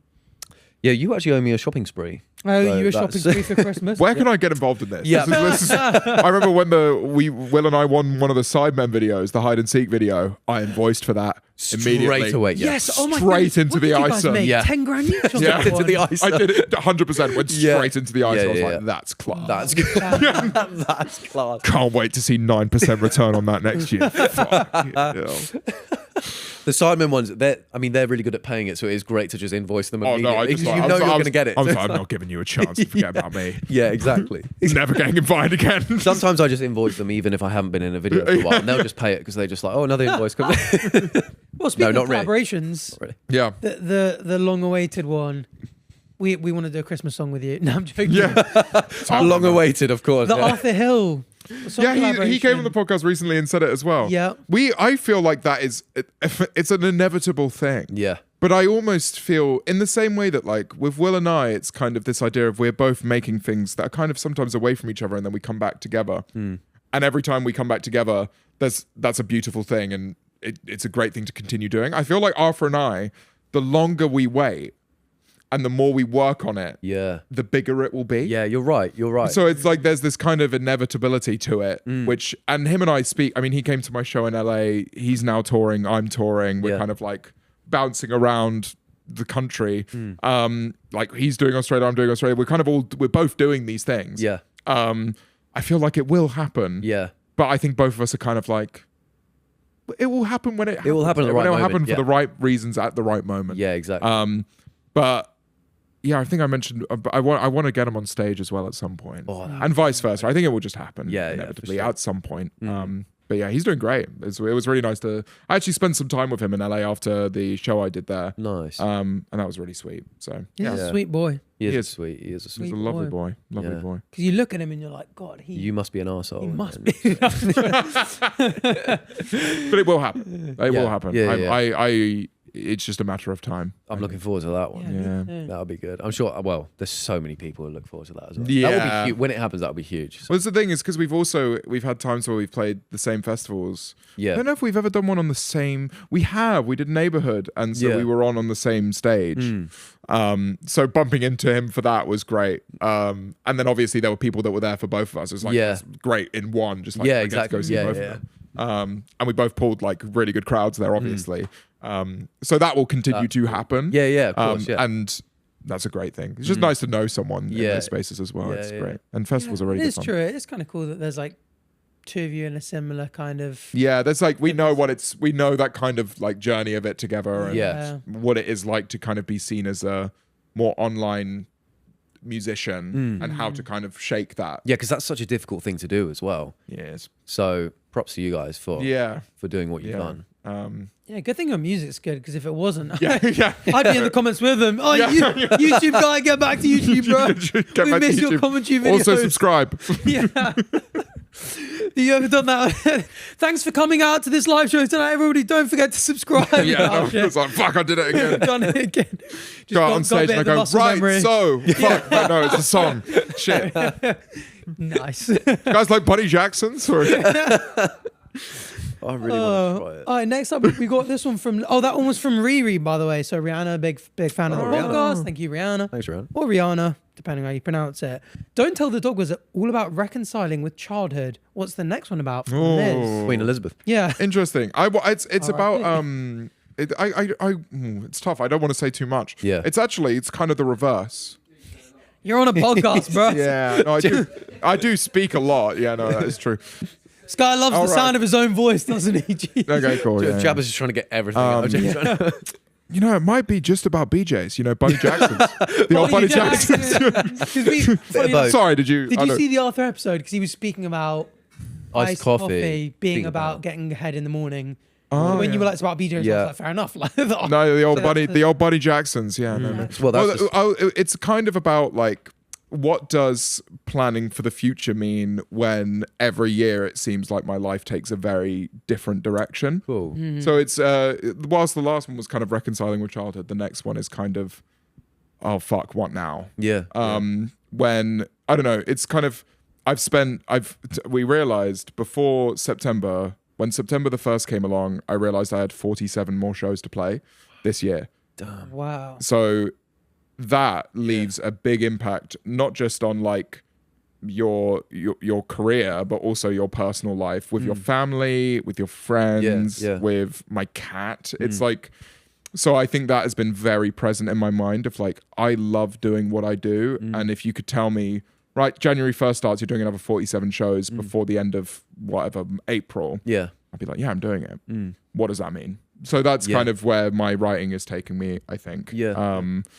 And I already know, what's so interesting is, as I said, I've drawn the concept. I know what the album looks like. I know what all the single artwork looks like. That's really cool. I know like 7 of the tracks on it. One of them we've been playing live already. And I know where it's going. But it's there's some hope core aspect to it because I'm a lot happier now. Yeah. But then there's a lot more kind of daring instrumental choices and a lot more, I don't know, I think it's the best piece of work I've got so far. Wicked. So I'm really excited for it. Looking forward to hearing it. That's really cool. I should do a collaboration with someone though. Maybe it is Arthur, but I was like, I really want to have a female vocalist on a song. Oh, that'd be good. Yeah. Because sometimes like we performed It's Only Love recently in Liverpool, and my friend Holly from Crawlers came out and sang one of the verses, and I came off stage, and then members of the crew were like, no, it was really cool and really beautiful to have a different vocalist on that song. And I was like, oh really? Yeah, no, cool. But I'll take that note to heart. I was like, I really want to write for a female vocalist at some point. Cool. I think that would be a really fun thing to do. So yeah, maybe I'll try and get in a female singer for one of the tracks. Do you ever see artists sampling weird sounds? What's his name? Is it Charlie Puth that does it on TikTok? Is that his name? Yeah. And he'll sort of like flick a light switch or something and put it into the song. I saw someone did the like fart.mp3, the classic one. Some DJ. The one with reverb on it. But slowed it out massively, and it actually is a really cool sound. I'm going to be honest with you. It happens so much. Really? If you listen to music regularly, there is at least like one song in your playlist that will be doing something stupid. Some stupid shit. Like the ventriloquist. The ventriloquist one. So the opener of my last album is like a repeated note. That note's my voice, but you wouldn't have any idea that's my voice. Okay. And Something's Wrong, there's like a siren-y sound. That is a slide being pushed, like a physical children's slide being pushed, and it's like a. Oh wow! So it's like it's everywhere. Everything gets sampled like that. Yeah. You'll find like, oh, that's a funny noise. Let's put it in. That's so cool. I think you should sample your cat in a song. Yeah, I wonder if we have. You probably. I don't know if I don't think we've not sampled Otto yet. Male. It's Otto. a male. Is he a meower? He's a loud fucker. What's his name? Otto. Got a dog called Otto. Really? Yeah. What breed is your dog? He's a Labrador. Oh, golden. Silver. Yeah, I know. Wow, I don't even know those existed. No, technically he's not real. He's a savannah cat. Oh, sick. Yeah, so he's very intelligent. He's very switched on. Yeah. He much prefers women as well, which I find really bizarre. Yeah, he doesn't trust men. Well, he does. He is intelligent. He does. He does trust men, but with women, he's like immediately like he will like he flirts. Like he actually flirts. He's a joke. And where with me, he'll kind of like he will like always. He loves showing off when there's a camera on me. It's really weird. Like if I'm ever talking at a screen, he'll immediately come over and like start kind of like rubbing on my neck and stuff, because he's like he can almost tell that people behind the camera are going, "Oh, lovely cat," and I have to be like, "Yeah, he's lovely. He's great. He just does this all the time. Like, we can't get enough of me." And does he come on tour with you? No. So I have people that stay at my house, or he gets guys. I send him to another one of my friends as well. So he has like a regular places. But this is quite. When I first got Otto, I wasn't touring. So it's like this thing that's just kind of happened. And fortunately, I have enough people in kind of my support system that can kind of give him consistent homes when I'm away for a significant portion of time. But I miss him all the time. Yeah. How's his reaction? Because cats can be very... Sometimes I'll go home and my cat, who actually just passed away at age 16. Aww. Yeah. Age 16. Hector. Yeah. Hector. Is that how he said it? That's how he said it, yeah. That's how he said it. More like a Pokemon. Hector. He didn't meow, he just He's just Hector. Well, he's Mexican. Hello, Hector. And he liked Breaking Bad, so yeah. He had, fair. even in his later years, had the ding. Have you seen Breaking Bad? Yeah. Well, laugh then. Well, I think you went on a bit too long. Do you say that on your tours as well? Yeah. Well, laugh then. Well, laugh then. Have you joke. seen it? I had a whiteboard that had please laugh on it. You did, and sometimes if I made a bad joke, I'd run up and flip it, and then the audience would find that respectfully funny. Bless. Oh, I had it on the podcast. I had a little whiteboard that said please laugh on it for a little while. We had to get rid of it. Use that. I had to get rid of it. I have to bring one to my shows, which is please don't laugh when I finish a song. So, All right, yeah. Oh, wait. Did you answer? Did I interrupt myself? You were talking about your cat. Yeah, when you come home, does Otto go like, I missed you? Because Hector just is... So yeah, we have like a kind of like, he does. Sometimes he'll kind of like wait just round the corner from like a part of my apartment and kind of look at me and go like... kind of like walk off. But like it takes him about, maybe maximum a day, and then he's back to his normal behavior with me. Because I've spent so much time with him. And he was, and I got him during COVID. So it was just like very full on, I was home all the time kind of situation. But yeah, he loves the people that look after him. That's two of my friends. Well, a few of my friends, but he gets on well with all of them. So that's good. Yeah. He's a happy boy. Yeah, All matters. Nice. All right, and then the final submitted question, Georgia. What is it we can't tell the dog? Yeah, so it's like I actually, funnily enough, when I came up with the name of the album, I had this idea of like I want like a dog looking eerily at the camera as if it was a camera. Obviously it's just a plasticine dog, but it is a picture taken of a plasticine dog. And I like the idea of you just see an album called Don't Tell the Dog in a physical store, and it's just a dog looking at you like, and you're like, I don't know what am I what do you mean? What am I hiding from this poor thing? Like, why can't I tell this dog? Yeah. But so I like the idea that it can mean anything to anyone. Nice. Like you're just like, oh, what secret am I holding to myself that I can't tell anyone? Yeah. What can I not tell the dog? But for me, it was quite sadly about that my parents went through a divorce. My dog was taken away and kind of moved to another part of the country. I didn't see my dog for months, and then he died. So it was like there was this period of change I went through when something like, obviously it's quite traumatic when your parents divorce and it's quite like a messy thing, that it was there was a lot of change that I was going through that I couldn't resolve with my dog. Yeah. Like I couldn't just go home and just be like with I was with one of my dogs, but not my golden retriever. Yeah.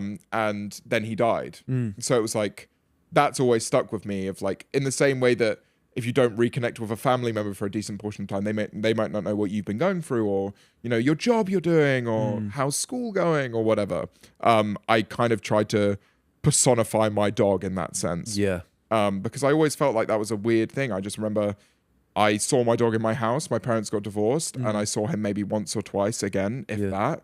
And then I remember his ashes being thrown into the ocean. And so it was just like, how do you reconcile with that as a child? You're like, I was 14 maybe, so I was definitely conscientious, but it was, I had no way of dealing with that. It was just a weird thing that happened. And so that's why the dog's blue as well, because the dog is in the ocean. In the ocean. Oh, that's really cool. But yeah, so and I remember there's always this thing now where if I'm ever really feeling emotional about life, if I'm ever in the ocean, I'm always like, well, there's a bit of him here. Yeah. There's also a lot of fish shit, but like at least there's a bit of old Jasper in there as well. So yeah, that's so sweet. He was a great dog. He was a lovely dog. Yeah. Well, that's nice. Yeah.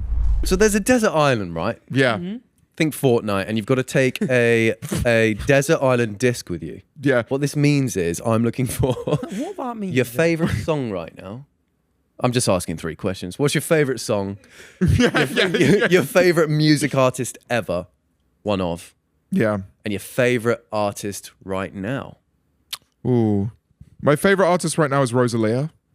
Rosalia released an album called Lux, which it only actually charted at number 2, but Rosalia's won a lot of Grammys and Latin American Grammys, I think they're called. She wrote a whole album out, Calyx.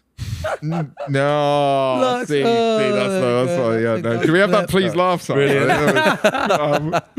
That's a clip. Yeah, go clip Bob. Clip. We got him, guys. Now fuck off.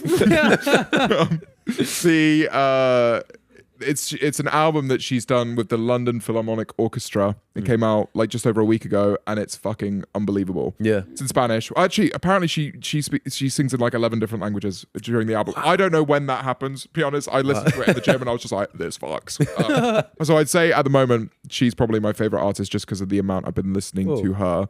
My favorite song right now is a song called "Taxes" by Geese. Geese is a band from New York. Their frontman is a guy called Cameron Winter, who's fantastic. And I'm just enamored by their project at the moment. It's like very, like, it feels like old Strokes. It has that kind of like, just kind of for people from New York, just doing whatever they want. And it's great. That's cool. I like that vibe. And there's the song is like inherently quite comedic, but really well produced and fun feeling. It's like very happy feeling. And the main lyric in it is, it really stretches this out over a long period of time. It's like, if you want me to pay my taxes, you better come over with a crucifix. You're going to have to nail me down. Yeah. And then as soon as he sings, you're going to have to nail me down, it goes into this like really happy acoustic-y thing. That's cool. And I listened to that for the first time and I was like, I laughed. And then I was like, this is also just an incredible piece of music. So I'd say that's my favorite song right now. Wicked. And then my favorite music artist ever. I don't know. It's tough. I think the 1975 are always going to be live. Their live shows are just something to aspire to. Their Glastonbury set, I wish I was there. Everyone was. I would love to. Yeah, Darren. I watched it, right? Killed me. I watched it like a label executive at home. I stood behind my sofa. I shit you not. I was stood there behind my sofa. Arms crossed. Bro stood up and applauded. No, genuinely. And I was on my own. And I remember someone was trying to call me and they were like, can you answer the phone right now? And I was like, look, sorry, I'm at a gig right now. I'm at a gig. I'm just like, it's too noisy in here. It's just my fucking living room. Like, too loud. Yeah, and I remember he's like going to sing somebody else. And I was just like, oh, bless him. He's nervous. He's actually nervous. I'm like, I've never seen that man nervous. What, Matthew was nervous? Oh my God. Yes. Like this is the thing. As like, now being someone that has performed on stage a lot, and I know when I'm nervous because my low end becomes shaky.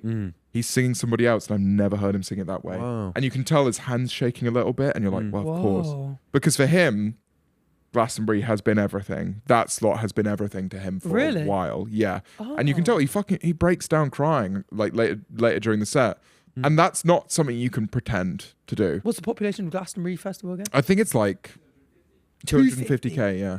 But then it's like how many people are watching at home. That's when it's like, oh, it's not just that. It's not just the 250,000 people in front of you. It's like the millions of people that are watching in their living rooms, like stood behind their sofa. Yeah.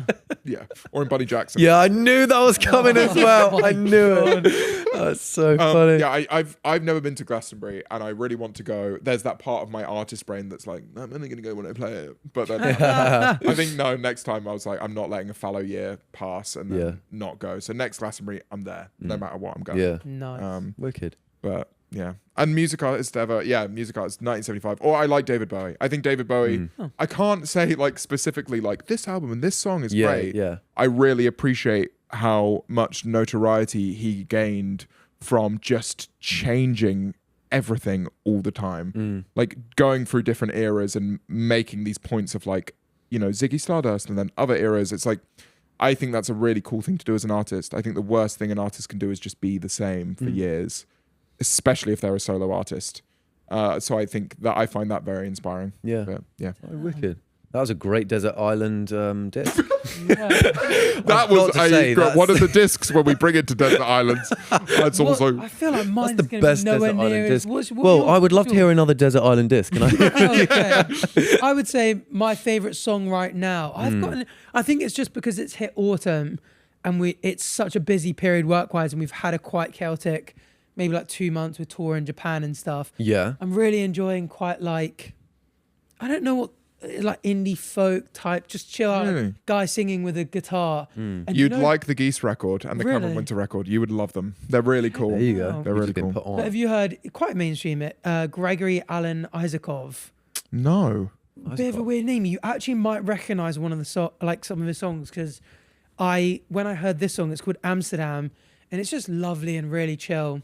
And then I listened to him and I was like, oh, I know some of these songs because I've had them in my like Discover Weekly or they Smart popped Shuffle up on TikTok or something. Or they popped up and I've been like, oh, it's that one. Yeah. And I'm really appreciating music at the moment that makes me feel just chill and like positive in a kind of like, you can imagine walking through the woods and but at the exact same time also the exact opposite feeling of kind of almost feeling like I've got troubles in my life. And you ever heard like, it's a really popular one on TikTok, it's Her by, is it The American Dream?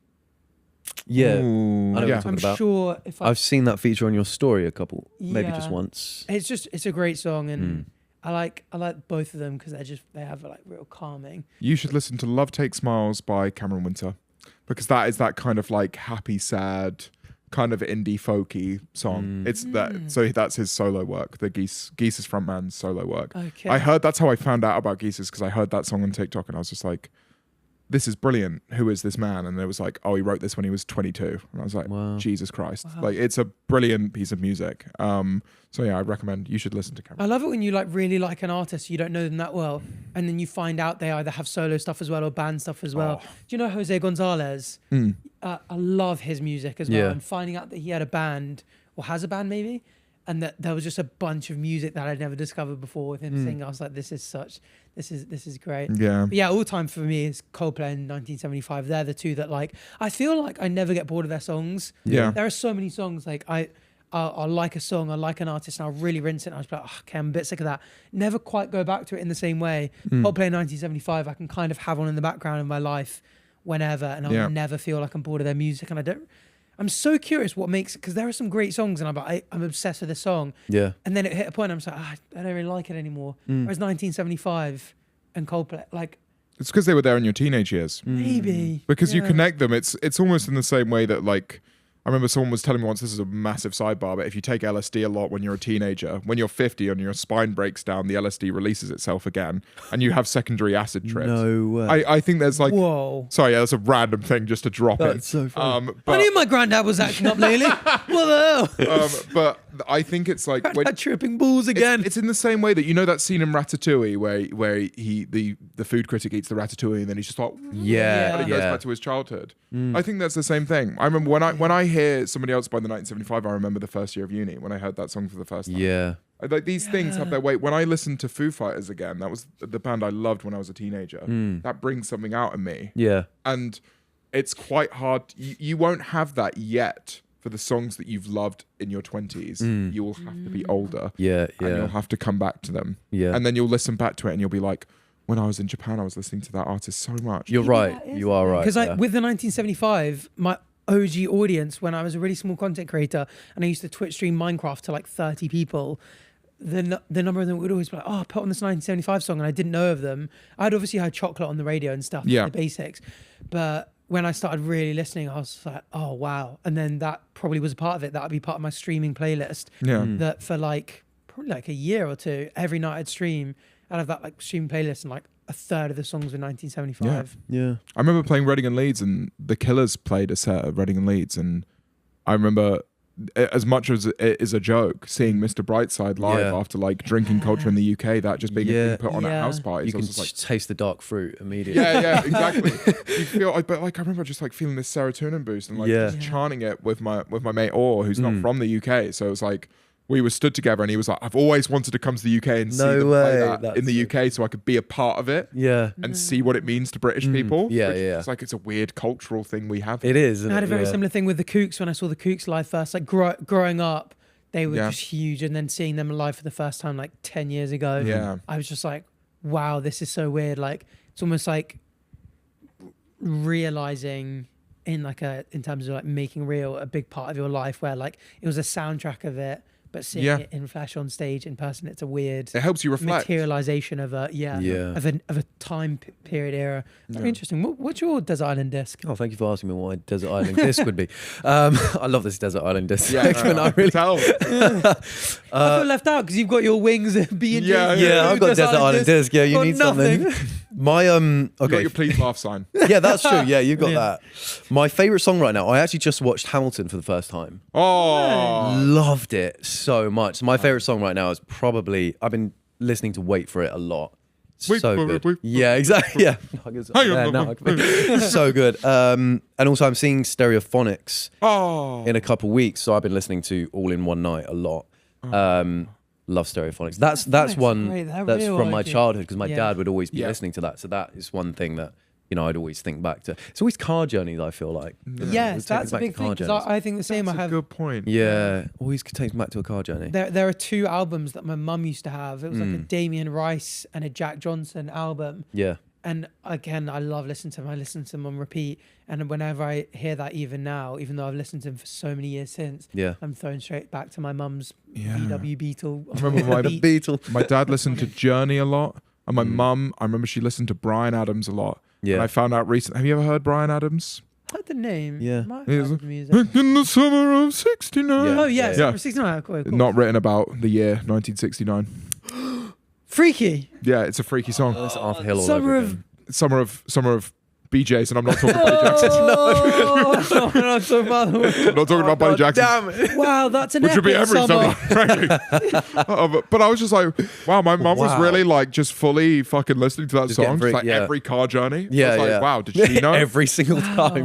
I don't think parents know, though. I think they just enjoy the music. I hope. Right. I remember playing SSX3, the snowboarding game, as a kid, and Caesar's Jerk It Out came on, and I didn't think about the lyrics, and then they're like, and you jerk it out. And my mum's like, what the hell does that mean? What's this? And you're there in the back. Snowboarding. It's easy. Do you remember Run to the Hills by Iron Maiden was on that game, I think? Yes. I remember I went to see Iron Maiden live and they didn't fucking play that song. And I was way. How dare you?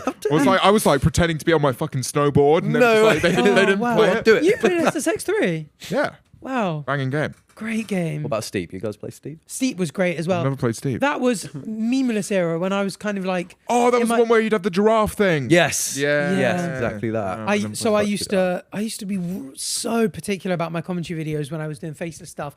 I would always want the gameplay to be really great. So I'd always start at the top of the mountain and try and make it down in one go in like 8 or 10 minutes for the video. And if I fell over, didn't land a flip or something, I'd restart.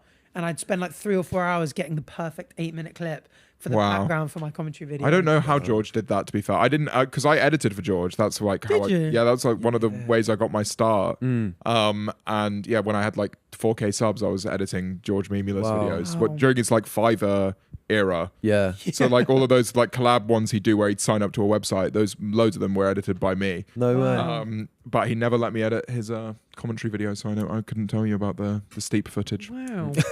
Could not. I guess they didn't really need that much, because a lot of it was just the footage and talking on top. Yeah, whereas the occasional objective screenshots and stuff, but the rest. Those ones were tough. They were so tough to edit. They were funny though. They were really good videos. But I remember like being locked in whilst at uni, like just like having to just be like, right, 10 hours, I can do it. Sit in. Yeah.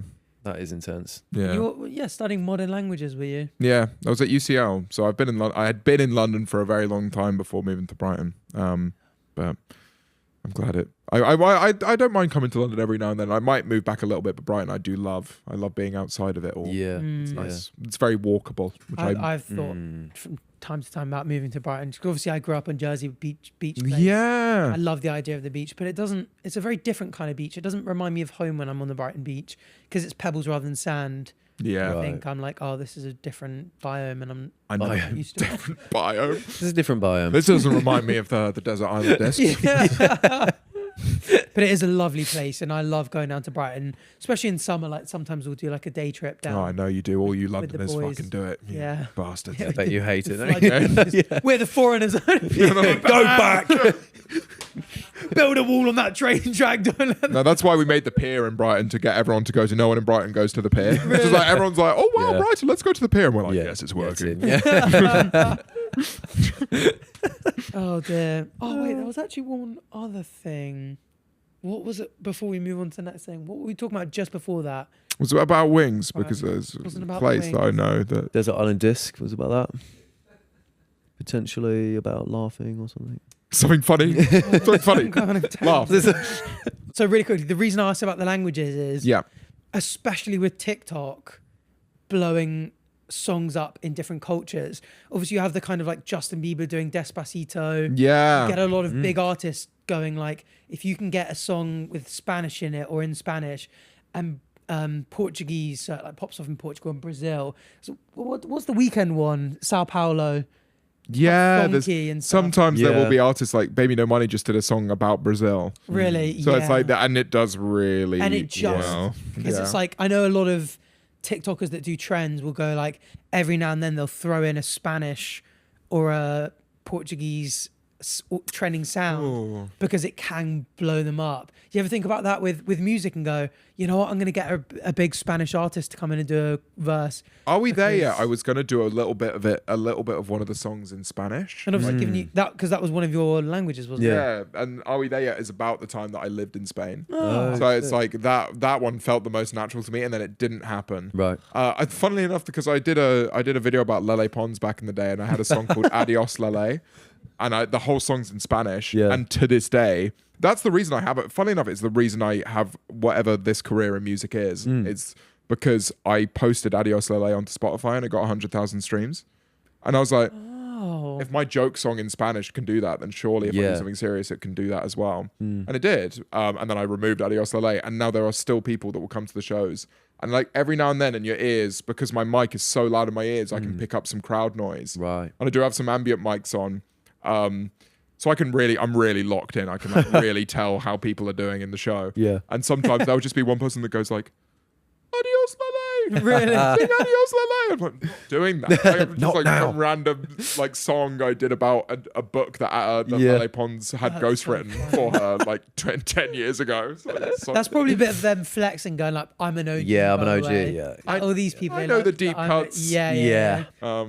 Yeah, it's still on my Spotify backend because it's the same Spotify account. Right. But it's deleted. But I can still see all the old deleted commentary songs at the bottom. Do you ever think about putting them back on, or does it ruin the image of your Spotify? Yeah, I think it's that really, isn't it? Can you have a second name, like a Jimbo Mazza or something? I have thought about this, but then the most related artist will just be me, not serious.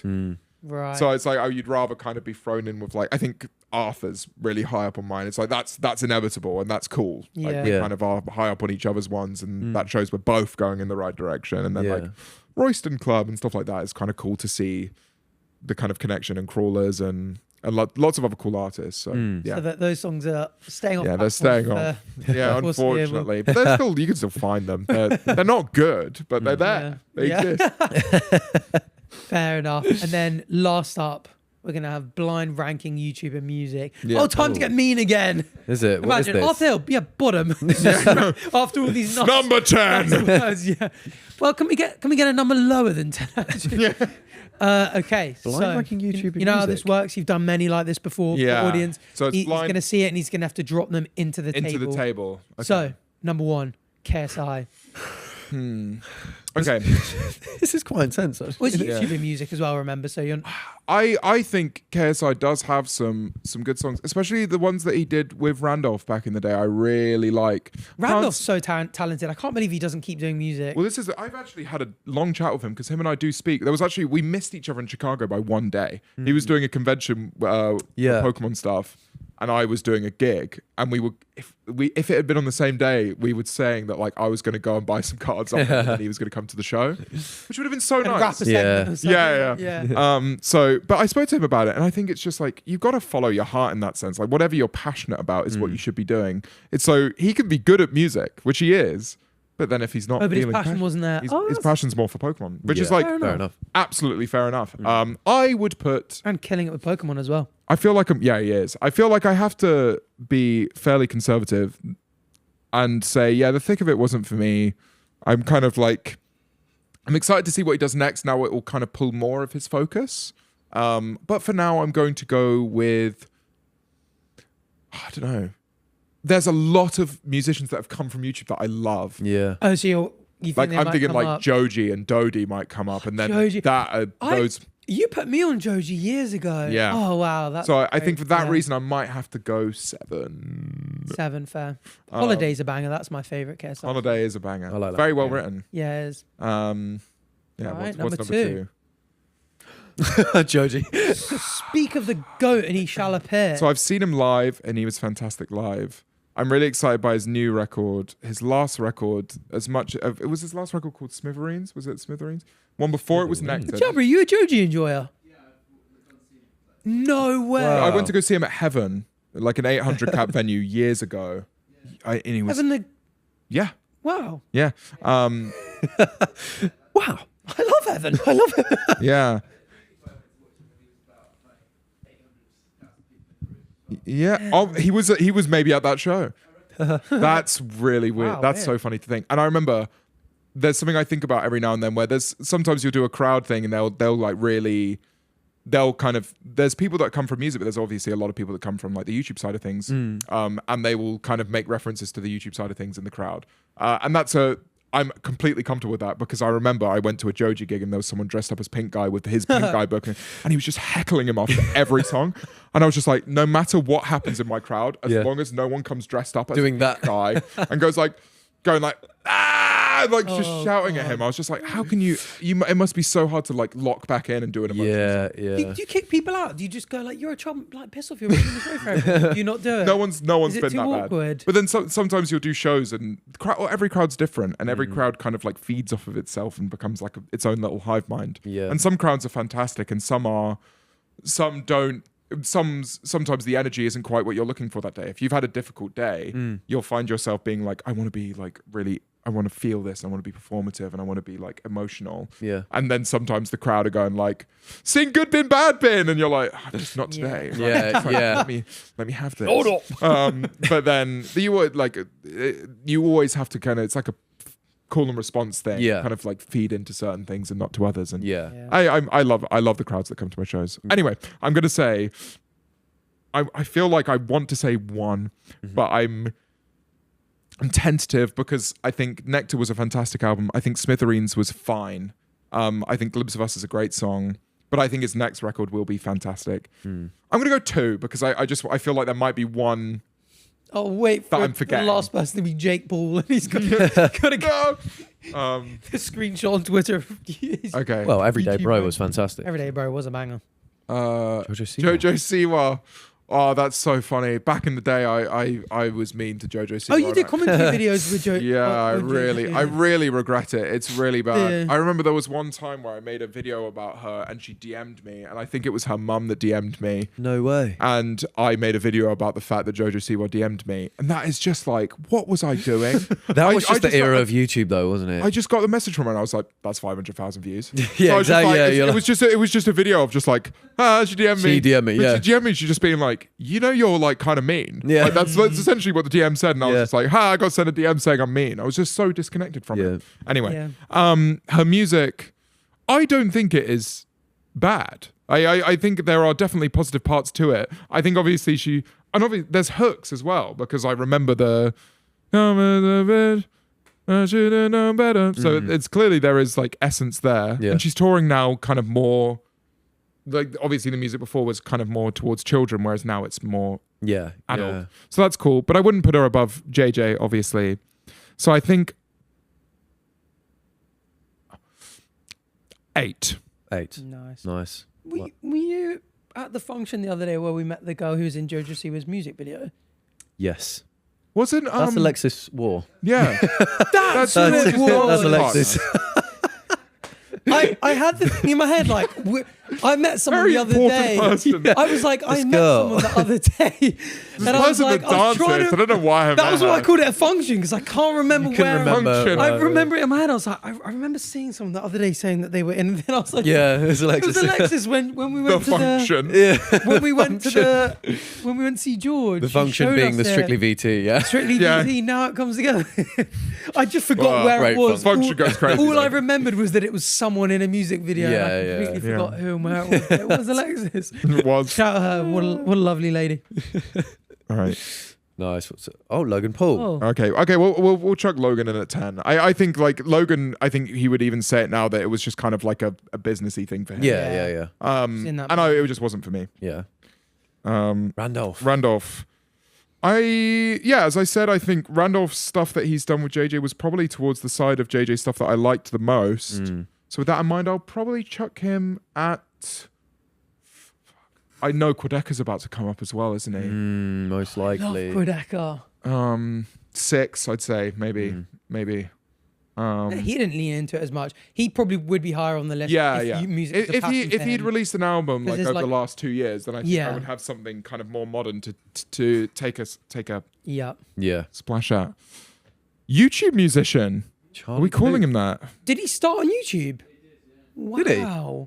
Oh my god, of course, because you know Dax Flame. Yeah. Yeah. He beefed with Charlie Puth. Back Really? In the day. Yeah. So, Dax like, Flame beef with everyone, didn't he? Yeah, like they were, but like Charlie Puth was mean about Dax Flame, like back in the old days of YouTube. So like Dax What? Flame's made a video about him before, being like, and I remember when Charlie Puth was mean to me, and that's why I hate Charlie Puth. No Oh wait, way. Dax Flame is in. Are we talking Dax Flame? You know the guy who did. Awkward, weird. Like, Right, I was funny thinking of bit just guy. Dax. Yeah, I was getting confused then. Was You know that the guy. rap Yeah, the guy? rap guy KSI who involved did with the beef beat? with everyone. Yeah, and okay. the clock strikes 12. Yeah. Midnight arrives. Midnight Yeah, arrives. that. You're insane. You're in pain. Yeah, I can that tell by Dax. what you're saying. Yeah, That guy, yeah. Right. I mean, I've got to go. He's an incredibly talented musician. You've literally brought up Light Switch earlier in this. I'll go for. Fuck. I mean, I have to go for 3. I think I have to go for 3. His stuff on musical theory, I find super interesting on TikTok. He's He one of discusses those, like the Jacob Collier. Yeah. So just like perfect pitch, and I'm wonderful at everything. Like, But shut Jacob up. Collier goes like so deep and complex with it. It's like it's arguably more impressive the Jacob Collier stuff, but Charlie's is much more accessible. I feel like. Yeah, content. I think Charlie Puth makes an effort to make it more accessible. different on, like, a target more- audiences. I'm Exactly. thinking. But Jacob Collier is technically a YouTube musician as well. Is it? He started on YouTube. Because he started on YouTube. His first things banged when he was doing kind of like you might have seen them back in the day. He was doing covers of songs, and the covers would just be loads of his faces, like wearing different clothes and doing his hair in different ways and harmonizing with himself. Oh wow. And they banged. They I like, loved a couple of them went videos. I viral. loved videos like that. So you was would have like, seen wow. him. You would have seen him back in the day. Oh, and then wow. and then he's won Grammys for those arrangements. Wow. Like he did one for Moon River and he won Oh, a wow. Grammy for it. No, that's So, really cool. Yeah, very cool. Wow. Fair enough. I feel like Number Shawn 7? Mendes and Don't people even like know. that's going to come Yeah. up. Dodie. Yeah, Dodie is fantastic. So this is what a name I mentioned earlier. So Dodie, do you remember Tom's? Do you know who Dodie is? So back in the day, Dodie used to feature in Tomska videos, and like that kind of era of British YouTube, and I loved that era I don't of remember British YouTube. Tomska. You don't know Tomska? Do you remember the Asdorf movie? No. Do you not? Do you know the Asdorf Asdorf. movie? Yeah. These were like these animated. Yeah, the animated stuff. Yeah, I know what you're talking about. So this Asdorf movie stuff. These are very, very. I don't know if I know Tom's. You don't know Tomska? This is mental to I me. know the. Can you go on most popular videos just so that there might be like a on? Like, Oh, Muffin Song. yeah. That's his crazy. favorite song. Crazy. That's his That's an epic. That's like there's an island disc. Muffin song. I'm a muffin. Yeah. that's it. Yeah, It's muffin yeah, time. yeah, yeah. That was a So real wait, so OG he did all musically. that, Yeah. right? Wow. Okay. But he also did in real life I knew that sketches. yes. Okay. Yeah, but no, Dodie. I think Dodie's voice is in a lot of these. Yeah, yeah. They're like I know yeah, I think Shmoyoho. it's- maybe, huh? I remember Shmoyoho. Yeah, yeah. They were yeah. great. So yeah, I like he Trains was as a in this band. era. It's kind of like Dan Is Not on Fire, Amazing Phil adjacent back in the day. Like they all did crab sticks. There was this creator called Crab Sticks who. I loved crab sticks. Oh my god, I love and, like, crab sticks. to this day, I'm like, why isn't Crab Sticks What's he doing? a famous comedian? Yeah. He loved was him. unbelievable. No way. He only has. Is that his original account? Yes. Bro, back in the day, subs were. That was obviously huge at the time. Yeah, but I guess he just stopped so long ago. But this is the thing. It's like he should be. I mean, I don't know what Crabsticks wants to do with his life, but I remember thinking like when Crabsticks wasn't when I started doing YouTube and I was doing well. Yeah. I just remember thinking, if I can do this, why hasn't he done it? Yeah. Like he was a massive YouTuber in his own right in this era. That's an unbelievable amount of subscribers for that era. Yeah. But he could be like at like 5 million. Like, Oh yeah, I genuinely absolutely. believed that. Yeah. Oh, he was just last video, huge. He randomly uploaded 11 months ago. Oh wow, Death compilation. interesting. I mean, he must be streaming now. Yeah, maybe. Yeah, but this is my call out post. Crabsticks, upload YouTube videos. You are so completely funny. forgot about Crabsticks. That's so funny. If he was doing just like like Daz Black does like reaction. Yeah, videos. yeah. Oh, Or- he'd probably be Daz Black level if you think about it. Yeah, like he has like a similar sense of humor. Yeah. Like he's very dry. He's hilarious. Yeah. Anyway, Dodie. Dodie has a song called When. Dodie's actually in an album campaign right now, and I love her music. I've seen her live. She was fantastic. Yeah. I can't see her live this time because she's touring at the same time. But I really love her music. She has a song called When that I really like. Let me think. It's either Where I'm are you upset. thinking? It's 1 or 4 because like she is that good. Right. And she has a side project that she did called, what's it called? I can't remember what it's called now. It was with a band of other people that are kind of in that community. Yeah. It was very good. They have a song called High in Brighton, which is really good, really fun, like very more experimental indie folk kind of stuff. Yeah. I'm gonna say Tough one. one. I'm gonna say. Are you gonna go with one? Yeah, we've got to go. I said 1. You know what it is? It's because I started this by going, oh, Joji or Dodie is going to be in this. Yeah. So I think it's only right. that Yeah, I that's put them fair. at the That's top. fair. Who else could But I be in wouldn't this? maybe put Joji above Dodie had I Yeah. done this again. Just because I think he's had more. Arthur. I think. Bill. You know what? I'm actually quite enjoying this. I've spoken to Arthur. He needs to make a fucking album. Yeah. I'm like, for me, I think Arthur has a wonderful voice. He has fun lyrics. He has good instrumental choice, but I need him to tell a story. Yeah. And I think that's what I'm waiting for from him. Yeah. So for that reason, I'm going to put him at 5 because I think obviously the musicianship is there, his voice is there, but I want to see a narrative built. Yeah. Nice. Yeah. So I'm going to put him at 5. Fairs. But it will be okay. Cool. Ooh. James Marriott. 4 or 9. Yeah. 9. I kind of don't really have a choice now.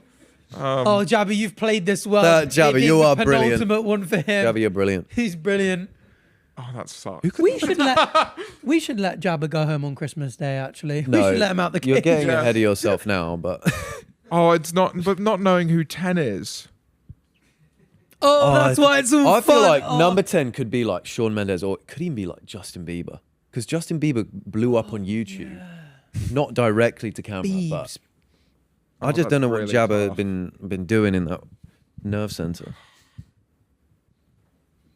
And who's the? Can I put myself alongside Arthur? That'll get clipped, yeah. James Marriott thinks he's way better than Arthur Hill. No, you unfortunately can't. 'Cause that's the way that we got a clip. No, Let's you've go. already started doing it. You already. Boom. I didn't say it yet. Oh god. Nah, go on. We'll Yeah, push, well, we'll I- push him over the fence. That's- and- Yeah, because you can't put yourself you can't put yourself 9. So that's No, because you've told a narrative and That's a Arthur bl- hasn't. And he, Yeah, no. Let's make sure we cut the bit where we say it was blind ranking, so it just looks like Yeah. from the No, beginning. I've just done that myself. Yeah. Oh, and that's so let's horrid. find out who your number 9 is. No. Chris Christmas Andy. Day. Fair enough. Jersey is Nice. my city. That's actually ended up quite well. Yeah, no, I'm not actually. I don't hate that. Yeah. I don't hate that. That's Chris- a good, Chris that's above a, that's Logan. Pretty. That's a very reasonable list. When Arthur releases an album, I'm really excited to listen to it. Yeah. Obviously, I've listened to both of his EPs he's released this year. Don't worry, bro. He'll hate you now. You don't. Yeah, there's cool. no saving it. No worries, Arthur. I promise I tried. They were mean. But yeah, I'm excited for him to release an album. Yeah. Hopefully Yeah. soon. That is cool. Wicked. That is That a was good good. list. Yeah. So What who do else? you do? You disagree with any of it? I personally, I've not heard Dodie yet. I don't think so. I would put Joji number 1. Well, if you mentioned indie folk and liking indie folk, you'd actually really like Dodie's music. Really, I should check Dodie out. And I think the rest are, Yeah, pretty reasonable. I was trying to think, who is Bo Burnham? Was he YouTube originally? He was, and then is he a musician now? Would you say he's more of a... I think he would have found his way into the top 3 had he been in that list. Yeah. Because even though his music is inherently comedic, I think it's still, you can still kind of classify it as music. Okay. Yeah. I think he's like, especially on that, on Inside, like some of those hooks are still in my head. Yeah. And I think he would rather not be known as a musician, but more of like a kind of, he's more into satire and kind of commentary. Social, not in the kind of commentary type thing. Yeah, social political commentary. But I think he is an incredibly talented musician. And he, that's how he started as well. He started by making music, but his music was always tongue in cheek and kind of taking the piss. But yeah, he's definitely one. I'm trying to think of any others. Yeah, I'm trying to think of... Quadeca as well. I think that's... Quadeca. is easily in the top 3 of that, in my opinion. Like, he's someone who... again, as we were talking earlier about performance versus art. Yeah. He is he's a great performer, but you can tell in interviews with him, his art is the most important thing to him. Yeah. He even after releasing an album, he lives in a studio pretty much. Yeah. And he's like, always making things and always going like, oh, what's an interesting thing I can do with this? Or like getting in a different choir to do something with, or like learning a different instrument just for one song. And I think that's really cool. So rare to have that in kind of like the influence of music space. That's really rare. I got one. Alex Warren. Yeah. Oh yeah. Do you remember him? Yeah. Did you ever do a David Dobrik versus Alex Warren commentary video? We used to follow each other. You and Alex? So, and before Ordinary came out, I sent him a DM being like, because he teased it on TikTok, and I have a DM of me saying, I think this is going to do really well in the UK. And then he sent me the premix. He sent me the master for it before it was out, and I listened to it, and I was like, yeah, I think that's going to do really well in the UK. And then it's now it's huge. I think it's the most concurrent weeks at #1 by an international artist in the UK ever. Wow. Beating Elvis Presley. Oh my word. No. So that's how popular that song ended up being. Yeah. And now he's onto bigger things. He unfollowed me. He unfollowed you. Did he? Yeah, I was like, because I was like, this is like a big thing that I'm like, oh yeah, I messaged Alex Warren that day. And I was like, and I can't believe he. I was like, I looked at how many people he follows, and I was like, oh, he only follows like 20 people now. No. And I looked, and I was like, at least it was like a mass unfollowing. It wasn't like, I'm just gonna get rid of James. Yeah, like if you still follow like 5,500, you'd be like, did you have to? I did push my luck a little bit because like like when you're promoting music, you do have to kind of like message people every now and then, be like, I've got this idea for a TikTok. Is it okay if we do this thing? And I messaged him one, and then he didn't see it, or if he did, he unsaw it or whatever. And I was like, oh, that's embarrassing. Yeah. But yeah, no, is what it is. His music is very good though, and I'm not salty. Song is fantastic. I'm not salty. I mean, what a switch up to go from what he was doing to then that. That really shocked me when I realized that song was by him. I was like, I cannot believe that's the guy who did the rebrand. The rebrand is crazy. Addison Rae as well. I was just going to say, Addison Rae. The like whatever the "Losing My Innocence in the Backseat" song is a banger. That's a great song. Yeah, really good. I heard that from my little sisters playing it in the car, and I was like, this is quite a good song. They're like, it's Addison Rae, and I was like, what? Yeah. What? I was like, her album came out the week before mine, so it was like very much like when I was like clued into kind of the album campaign. Yeah. I saw her album coming out. Oh, that's things cool. she was doing was really cool. She charted well in the UK as well. So yeah, very impressive. Wicked. Very, very, very impressive. Yeah. Awesome. Well, I think that is pretty much it. This has been a great episode. Thank you so much for coming on. Thank you for having me. Do you want to give a massive plug for all your, where's the best place for people to find your music? Oh, yeah. So essentially, if you're ever in Manchester, there's this place called Jackson's. No! And I really... No! You have to get a black card now. You actually have to. And you've got to do a live show there. Barney Jackson's after show next month. Yeah. Oh, that would be so good.